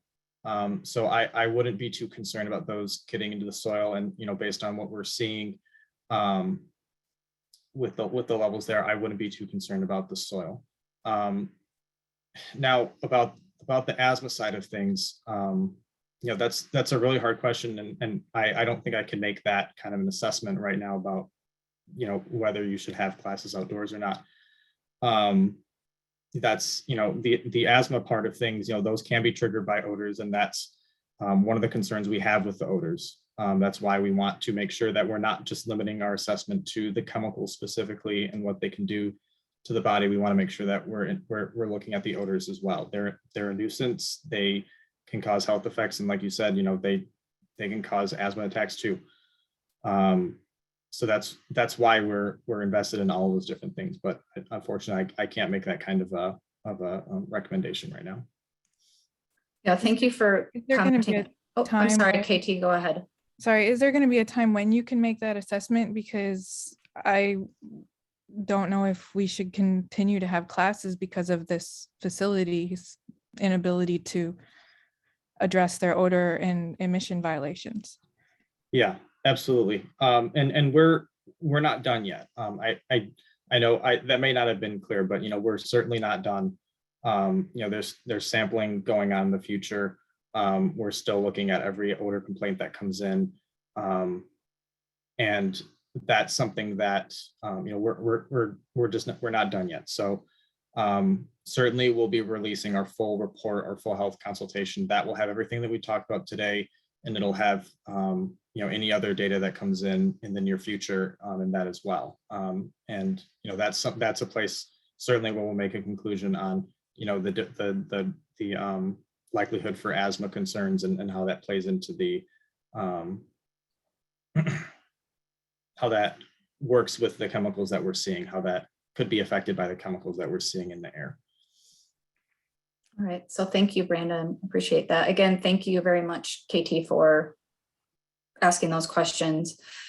Just getting to a couple questions in the chat. There was a question about the phone number that Stellantis had set up for people to call in complaints. So I know I had at least heard that this was a big point of contention for people. So I want to just address that face on. Stellantis does not pass on complaints that are called into that line to EGLE necessarily. They're not required to. We don't have a way to require them to. What we always prefer is that you call us directly. That allows us to get out there as soon as humanly possible to address those odor complaints that you're having or any other concerns that you might have. So it's an option for people if they choose to. That's something that Stellantis set up and something that they chose to do. I will be sharing again the Detroit complaint line that goes right to our district office there in Detroit. And you can also call the pollution emergency number as well. I'll be sharing that later on in the presentation. So we recommend that you call one of those. That's going to get you your fastest action from EGLE. So if you are concerned about that, please do that. Again, Stellantis is not required to pass on any complaints to us, and we don't have the ability to make them do that.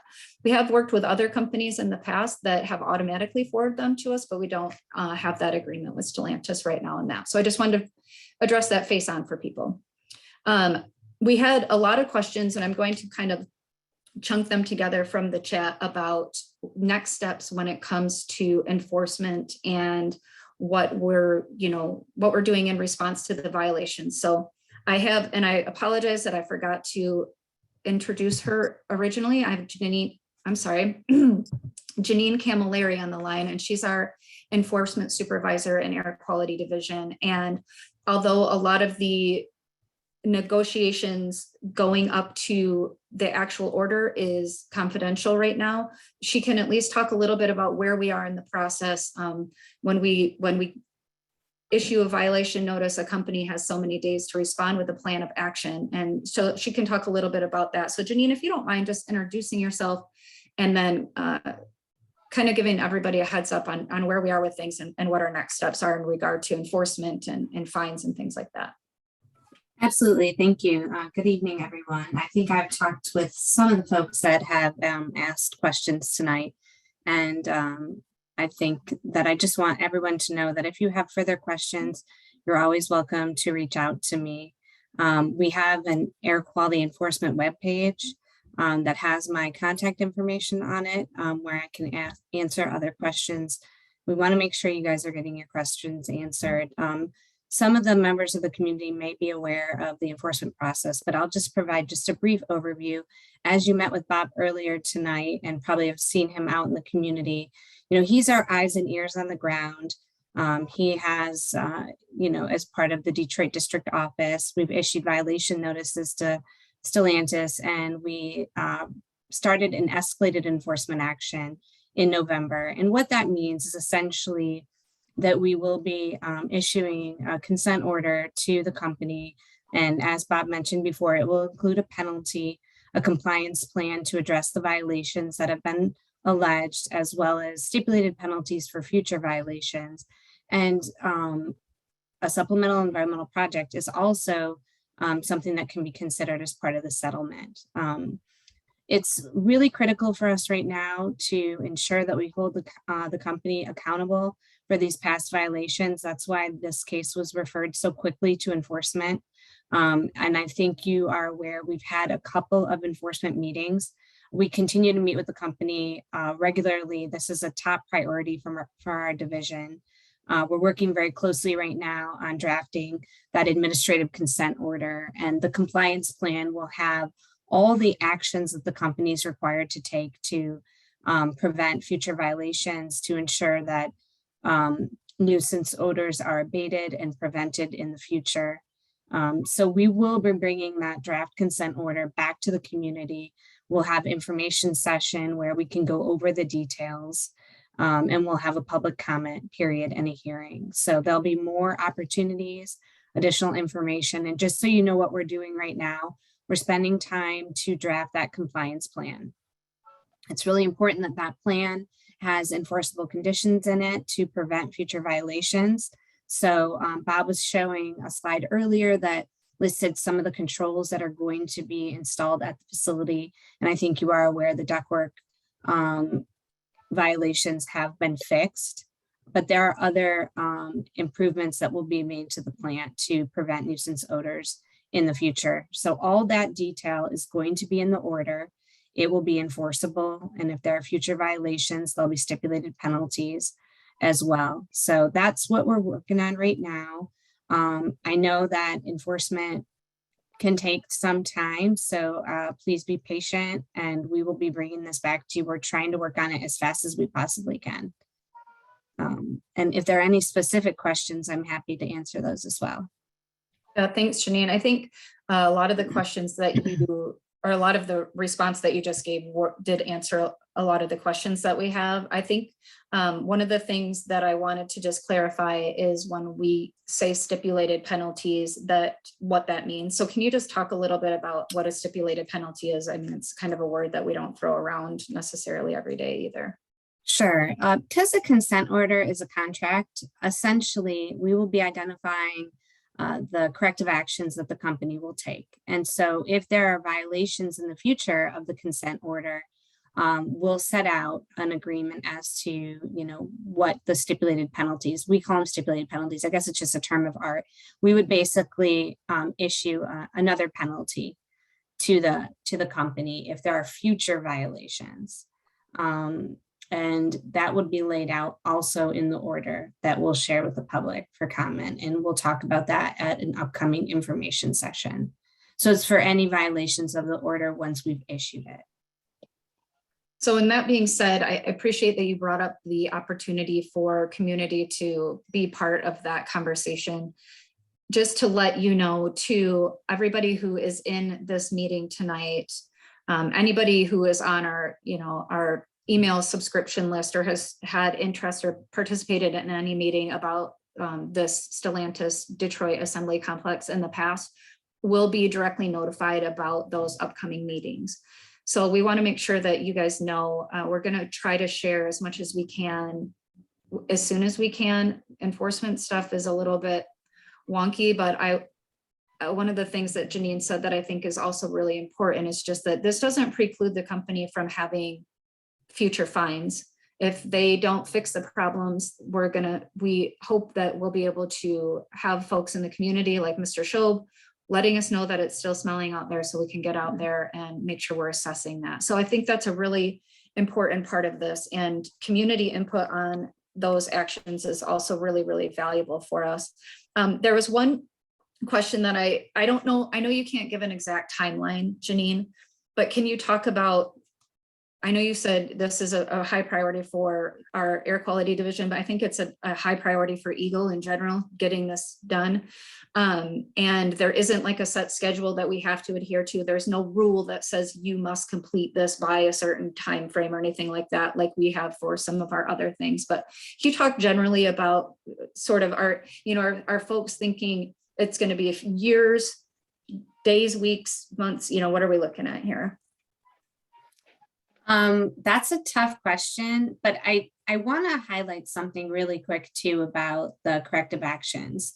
The order is, like I said, it's a legal contract, but the fixes to concerns out at the plant, they can happen, like the ductwork has already been fixed. So there are corrective actions that are going to happen that could happen in the next couple of weeks. So I just want the community to know that improvements at the plant are going to proceed as they have been, and the compliance order will be a way to hold the company to ensuring that if they've already fixed something, they continue to operate in that manner, make sure it's operating properly in the future. So the order in some ways just kind of summarizes some of the actions that have already happened, but there will be additional actions that may happen in the future. So just to make that clear. As far as a timeline, a lot of, like I was saying right now, is us negotiating that compliance plan, looking at the odor minimization plan that the company submitted, and discussing those details. So honestly, I really can't say. I will say though that we want to make sure that we get back to the community. So we'll be having an information session. We'll be having a public hearing. We'll be wanting to build time into the comment period so that people have ample time to get their questions answered. So all that is part of kind of that enforcement timeline. So some of the key points right now, if I had a crystal ball, I'm hoping that we're going to continue. We've already had 3 enforcement meetings, and we're kind of meeting right now almost like at a weekly to 2-week basis. So we're really hopeful that we're going to try to move this through. I don't think it's going to be years by any means. So I'm hoping to get back to the community. I don't know. If I could say, hopefully. I know you can't. Yeah. It's early summer. It's tough, but like you said, we're definitely holding. Or maybe sooner than that.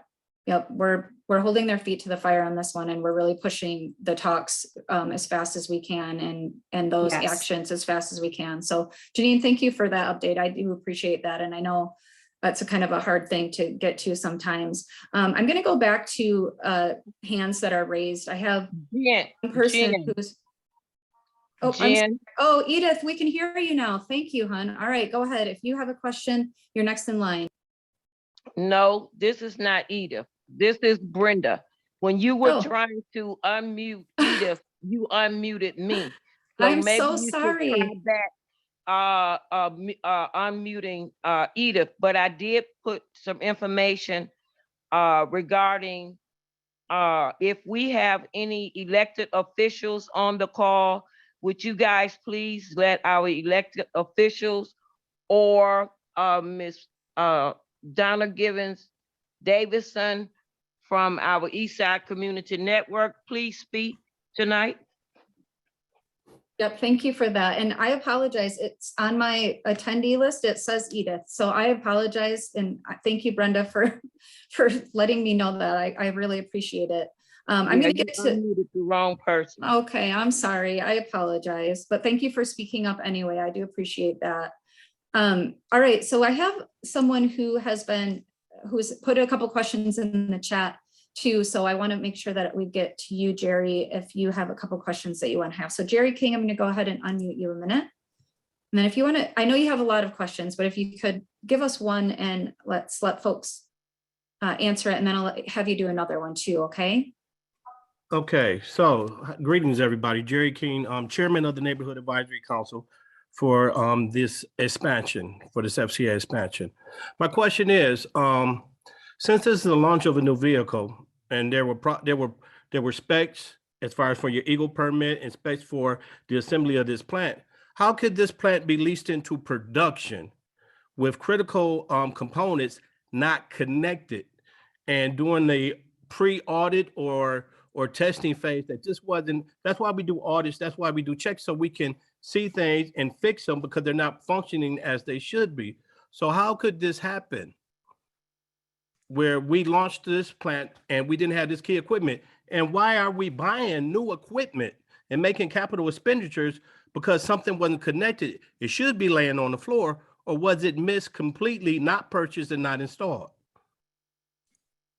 So I don't know that we can answer that question, Jerry. That might be more of a question for the Stellantis folks in general, but Bob might have a little bit of insight on at least because you had mentioned buying new equipment to complete the proper installation of the ductwork there. So Bob, I don't know if you have any insight on that, but Jerry, I know we can't answer a question about, how they got started without having all their equipment attached. That kind of and a question for EGLE too. All right, and a question for EGLE is, what is your process for releasing a plant into production to make sure they met the requirements for the build that is associated with these key components? All right. How did that get brought off, and how did it get passed on and moved to that next level? Okay, yeah, let's say. And have you guys done an internal 5 why on why we're in this situation? Because the 5 why will get us to the real root cause. Okay, yeah, thank you for that. I'm going to have Bob talk a little bit about our process after a permit is issued as far as what the inspector's role is in that. And I'm going to just warn you, Jerry, that it might not satisfy you for sure. We're definitely not going out and doing a mechanical inspection or anything like that before facilities get started. That being said, and Bob, I know you're ready to chat here, but just to mention that we're definitely talking about our process internally. When things like this happen, I don't know that we do a quote, a 5 why, but we do, at least go through what our processes are and say, is there something that needs to change here so that this doesn't happen in the future? So it's definitely part of the conversation. But Bob, if you can talk a little bit about the role that you have after a new permit is issued, I appreciate that. Sure, yeah. Yeah, so after a permit to install is issued to a company, that basically gives the company an option to install or modify a process. And in this case, it was to build the MAC assembly plant. After the plant is built and operations begin, they're required to notify us within 30 days that things have started up. We don't always generally go out there right away because when things are starting up, production's very slow. They're lucky if they make, several cars a week or a car a day, and they're really practicing their production routine for the first couple of months. Once those operations get up and going, they submit notifications for stack testing. And that particular test this time was the capture efficiency test, how well the booths are capturing VOCs to send to the abatement equipment. It was during that test that we actually observed that the ambient flash zones from the primer booth was not connected properly. And so that's kind of how all that transpired of us discovering that. We haven't really dwelled into the details of why or how come, but we do, we obviously noticed that from our presence and being present at those stack tests. And it was really one of the first opportunities for us to get out there and observe that plant itself. As far as the new additional capital expenditures, those are as a result of their third-party odor study, where they have determined that the opportunity is there to control more of the VOCs and to help mitigate the odors coming from the plant. And so they have agreed to go above and beyond and install a new regenerative thermal oxidizer to control more zones of the paint line. And so that's where that additional capital expenditure is coming from. Okay, that makes a lot more sense. I do want to just just clarify a little bit some of the things that Bob said. So I know we do tend to speak in air quality language sometimes. And, when Bob's talking about mitigating the odors, mitigating things like that, we're talking about things that are going to help control, reduce, eliminate odors, reduce VOC emissions to, decrease that. So that's kind of what we're talking about when he's talking about a mitigating and abatement, is reducing or destroying things that would be emitted into the air, put out into the air if they didn't have this equipment to drop those levels down. So it's just a really important thing. I want to just make sure folks are kind of understanding that. And Bob, I have another question for you, and it's related back to odors. So we had a few folks asking questions about how do we assess odors. So we had talked earlier about how we tend to refer to these as nuisance odors, and we know very well that they're not nuisances for people who are experiencing them. So one of the things people ask, and we kind of asked this from both sides of the table, how do we determine whether or not it violates the rule, that rule 901 that we talked about in the beginning of the meeting today? I do want to just say that our staff in Air Quality Division do an extensive odor training, which sounds kind of weird, but it's basically where we acclimatize our nose to certain things that we might experience out in the field. So things like solvent odors, things like hydrogen sulfide odors, things that we know are going to potentially trigger those levels that would qualify as a violation of that rule 901. So, but Bob, from a field perspective, when you're out there assessing whether or not a violation has occurred, can you just talk a little bit about the process and how we do that? Because we're definitely using our nose. We don't use a mechanical device like some other states do, and some maybe third-party testing groups do, but we definitely use our nose nose, but we go to nose training, if that makes sense. So if you want to talk a little bit about that, that would be good too. Sure, yeah. So we use our nose, and one of the main things I think most inspectors do is we look at the weather conditions, right? We look at the wind speed, we look at where's the wind coming from, which direction is it blowing to, and then orient ourselves around a facility where the complaint has come in for. So most of the time I will go upwind of the plant and see if I smell anything and make sure that there's nothing upwind that may be contributing to the complainant who's downwind of the facility. And then after going upwind, we travel to downwind and we see if we can then observe any objectionable odors. The things that we're looking for when we're out there smelling in neighborhoods and around places of business are, we're looking at the intensity of the odor. How strong is the odor? We look at how pervasive is it? Is it just located within a 1 block area, or is it encompassing a 4 or 5 block area of a neighborhood? We also look at duration. Is it there all the time, or does it come and go?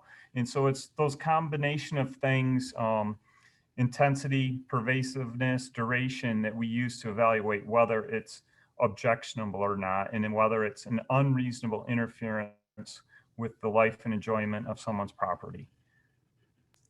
So it's a pretty stringent process that we go through to do this. It's using your nose, but like Bob said, when you get an odor complaint like this, you don't just go out and smell, for a couple of seconds and go, well, I don't smell anything, I guess there's no violation.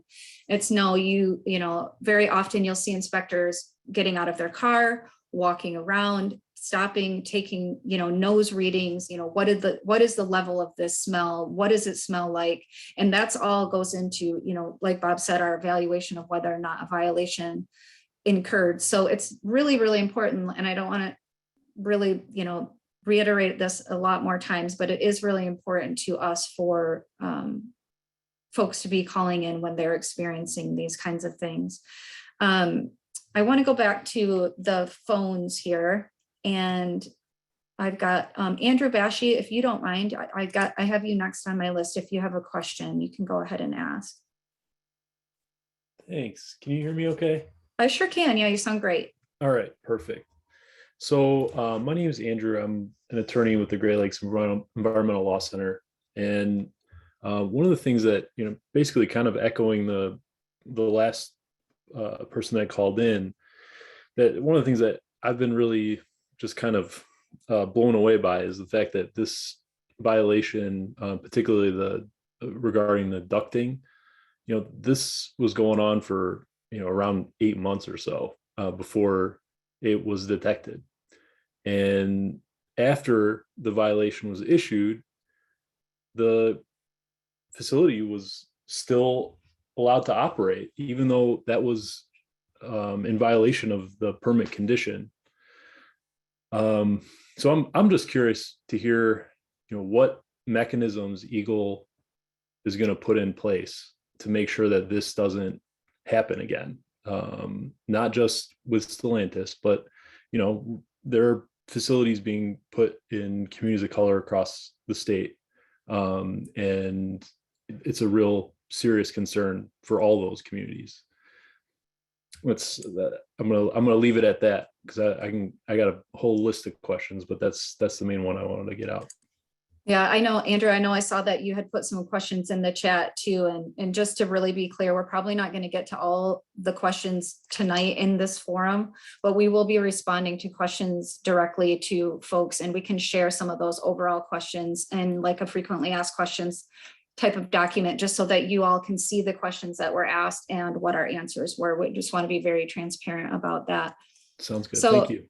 Yeah, no, I appreciate the question on environmental justice and, what we're doing in the future for communities. And I think, as you know, right now in Michigan, and if you follow the news, that we have some, Title VI complaints that have been filed with EPA regarding some of this. We've had some recent cases that have been in the news in other parts of the state as well.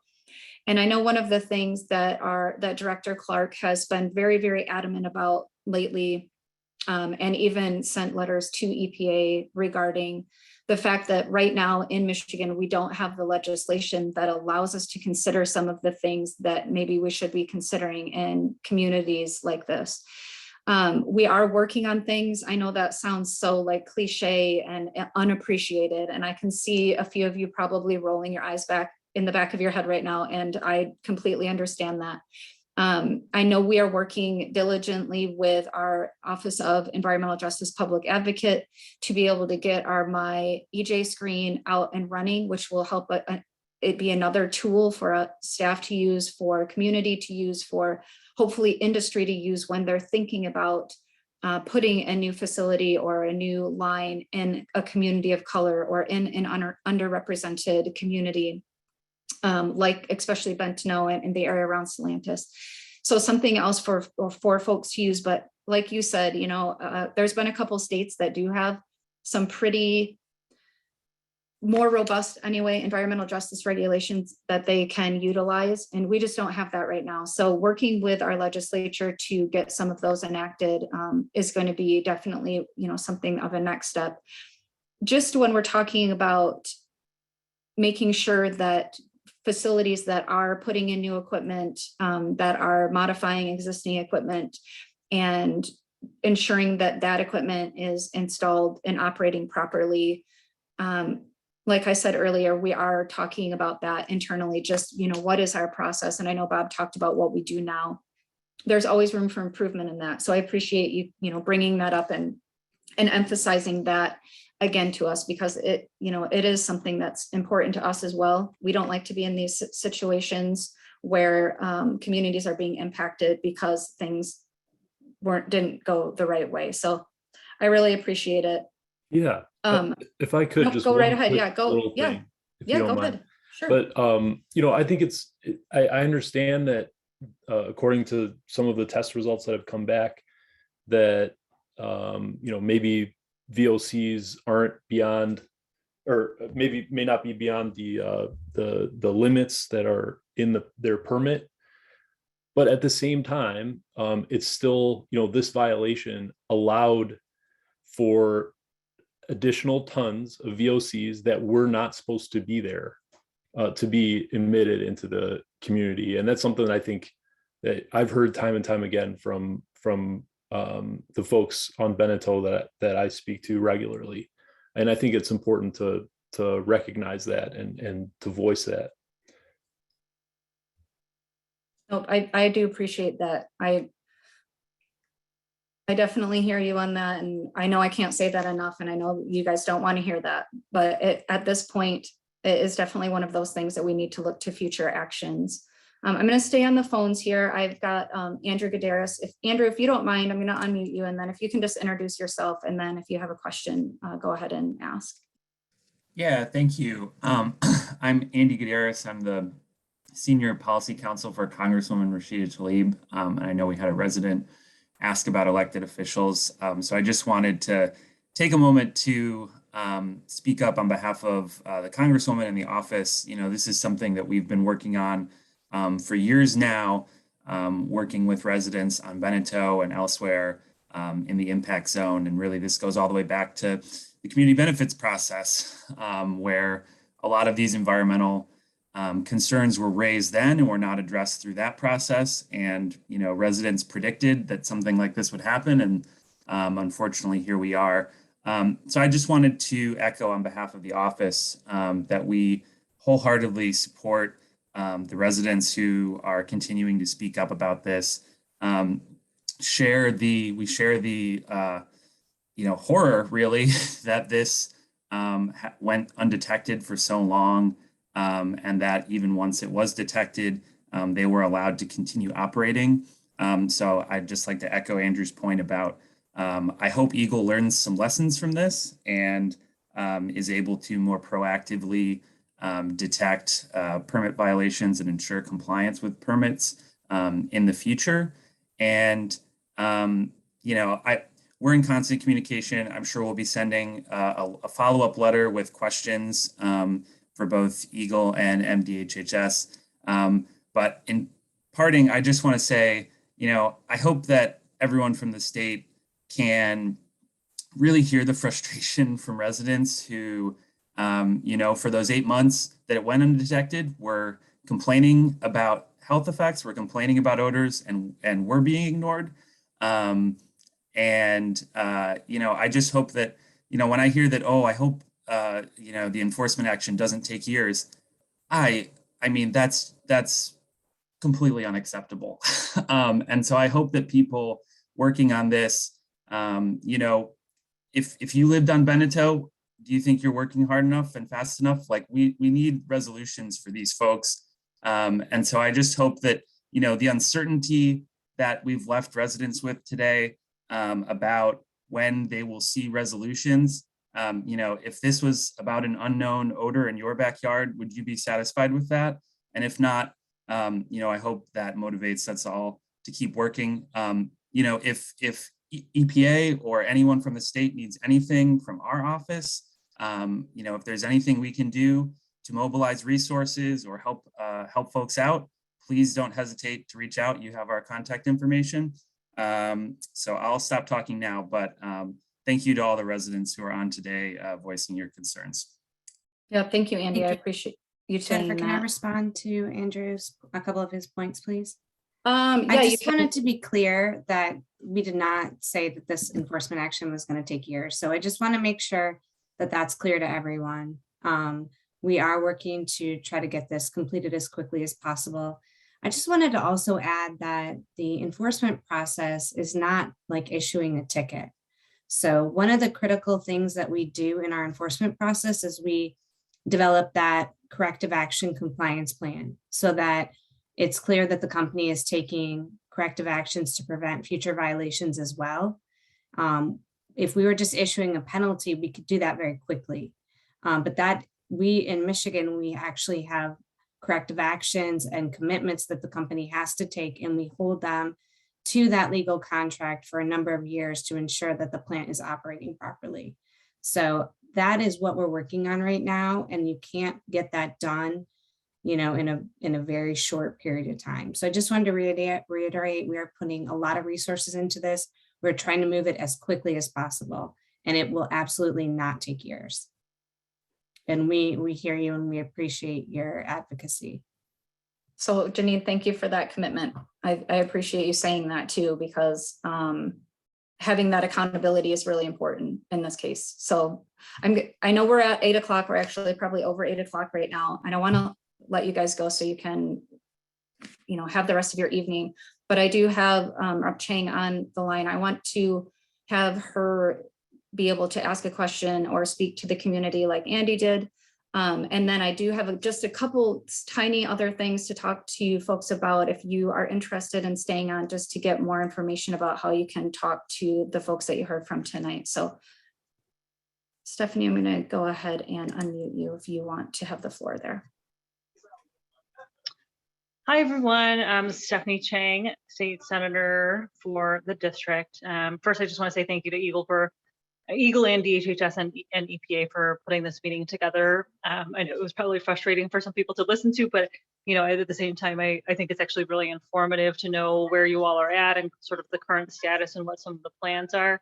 I did put some of my questions in the chat, and I may have missed a few of the answers. I had to deal with a child's nosebleed, but I would echo a lot of what's already been said.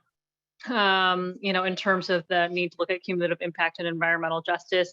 I also am really concerned that there's not guidance for vulnerable people or advice for people on, if they're experiencing certain things, what they should do. I mean, I think that guidance, whether it's a one-pager or it's just some type of guidance about what is appropriate protections that are needed during times where there's a lot of odor or a lot of stuff that people are experiencing. I think that's really needs to be prioritized.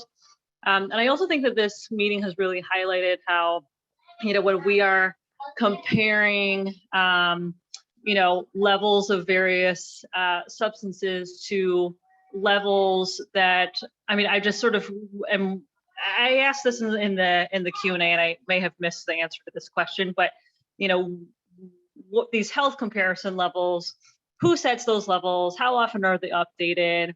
are they currently up to date? Do they accurately reflect, what an actual impact on people's health is? I mean, those are all things that I think are going through my mind, and I'm sure are going through others too. Because if the conclusion from this analysis so far has been that there isn't a health risk, I think there's a lot of folks who would really question whether or not that's true. So I think it bears repeating that, maybe we really should actually look at those health comparison levels in the first place, and are they the right things that people need to be comparing to? So just to reiterate, recommendations for people who are vulnerable, I think, are just really, really critical. And I hope that EGLE and DHHS will consider putting something together. Second thing was around the health comparison levels. Maybe we need to take a closer look at that. And then the third thing I did want to ask, is there the possibility of maybe amending the Stellantis air quality permit at some point in the near future? And wondering if that's something that can be done, when it could be done, and what would that process look like? Yeah, thank you for that. And I appreciate the suggestion. I don't know if you guys don't mind, I kind of want to have Brandon just speak to whether or not some of those recommendations for sensitive groups might be in the health consult, because I'm not sure. And you can say yes or no, but I thought maybe you could speak to that for a minute. Yeah, absolutely. And thank you for the question, Senator. So that's definitely something that will pop up in our health consultation. That'll be a big part of it. We'll be looking into specific guidance for sensitive populations. And even before that's out, we're more than capable of putting together, like you said, a one-page fact sheet, informative information about, okay, if I have this condition, then what do I need to look out for? That's certainly something that we can put together and have out as a resource for anyone who needs it. And then I did want to also mention, I know this kind of relates to the sensitive populations and what to do if you are particularly sensitive to odors or to pollution in the air, particulates, that kind of things. I did mention on one of my slides that there's a resource called airnow.gov. And that is a source that can tell you, current levels of air quality in your community. I'm not positive if that includes any chemicals that can exacerbate or make worse any asthma symptoms. But it definitely gives you information about, if any of those pollutants are high enough that could potentially be, harmful for people who are sensitive if they're exercising outside or if they're, doing strenuous activities outside and they're breathing a lot. That's a really good resource to have. And I did mention that in the slide, but I did want to make sure I repeated that. And then lastly, the question about the health comparison values.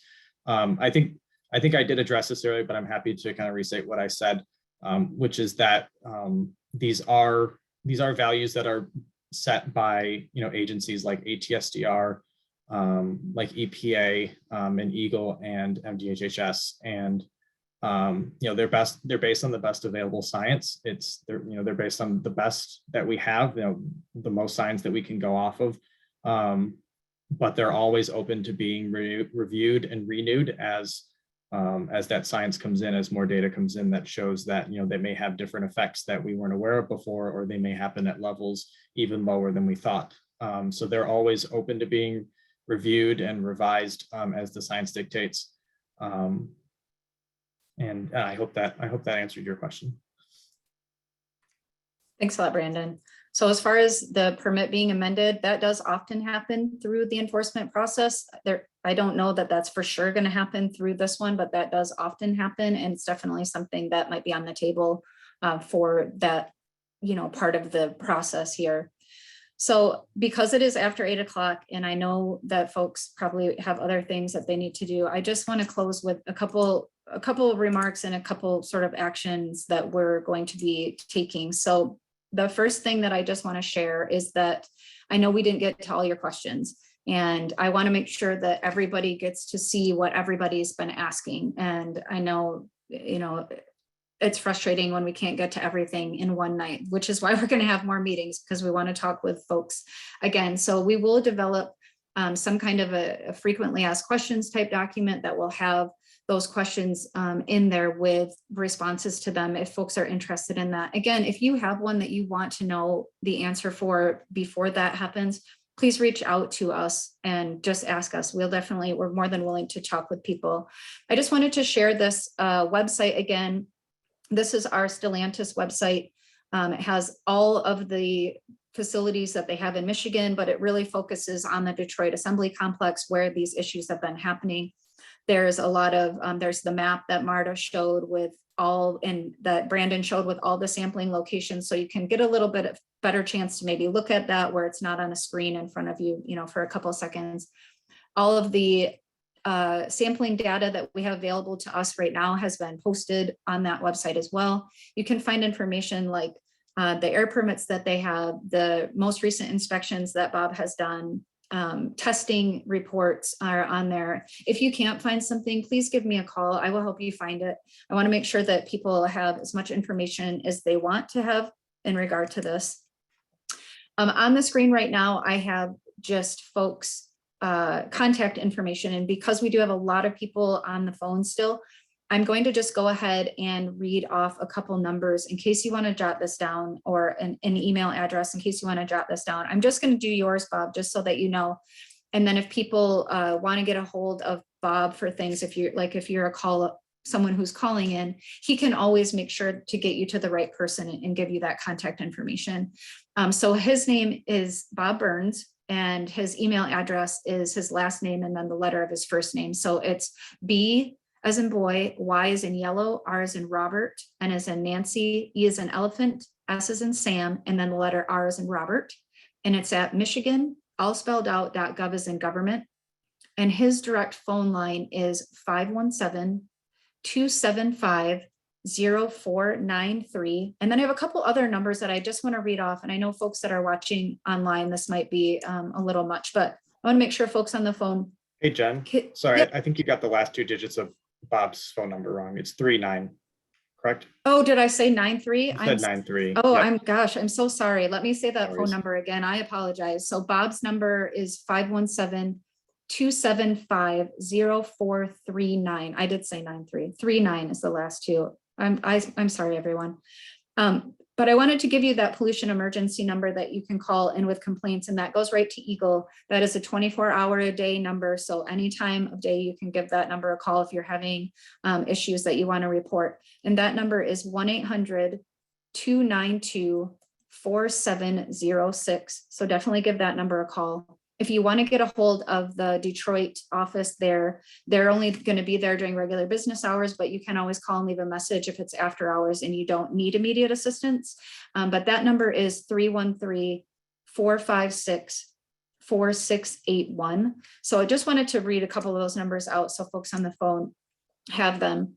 Again, greatly appreciate you guys taking the time to meet with us today. I know, again, we didn't get to all of your questions, but we'll work diligently to try to respond to as many of those as we can. Again, more sampling in the future, more opportunities for us to get together in the future and talk about the findings and bring this group together. So we'll definitely be letting people know when the recording is posted, be sharing the slides with you. So probably give you more information than you want, but definitely reach out to me either via email, or you can give me a call if you need something else, or give Bob a call or an email, and we'll definitely get back to you as soon as we possibly can. So just want to thank everybody one more time for joining us tonight. I know this can sometimes feel very frustrating and your time is valuable. So we want to make sure that you're spending it getting information that you need. So take care, and we will talk to everybody soon.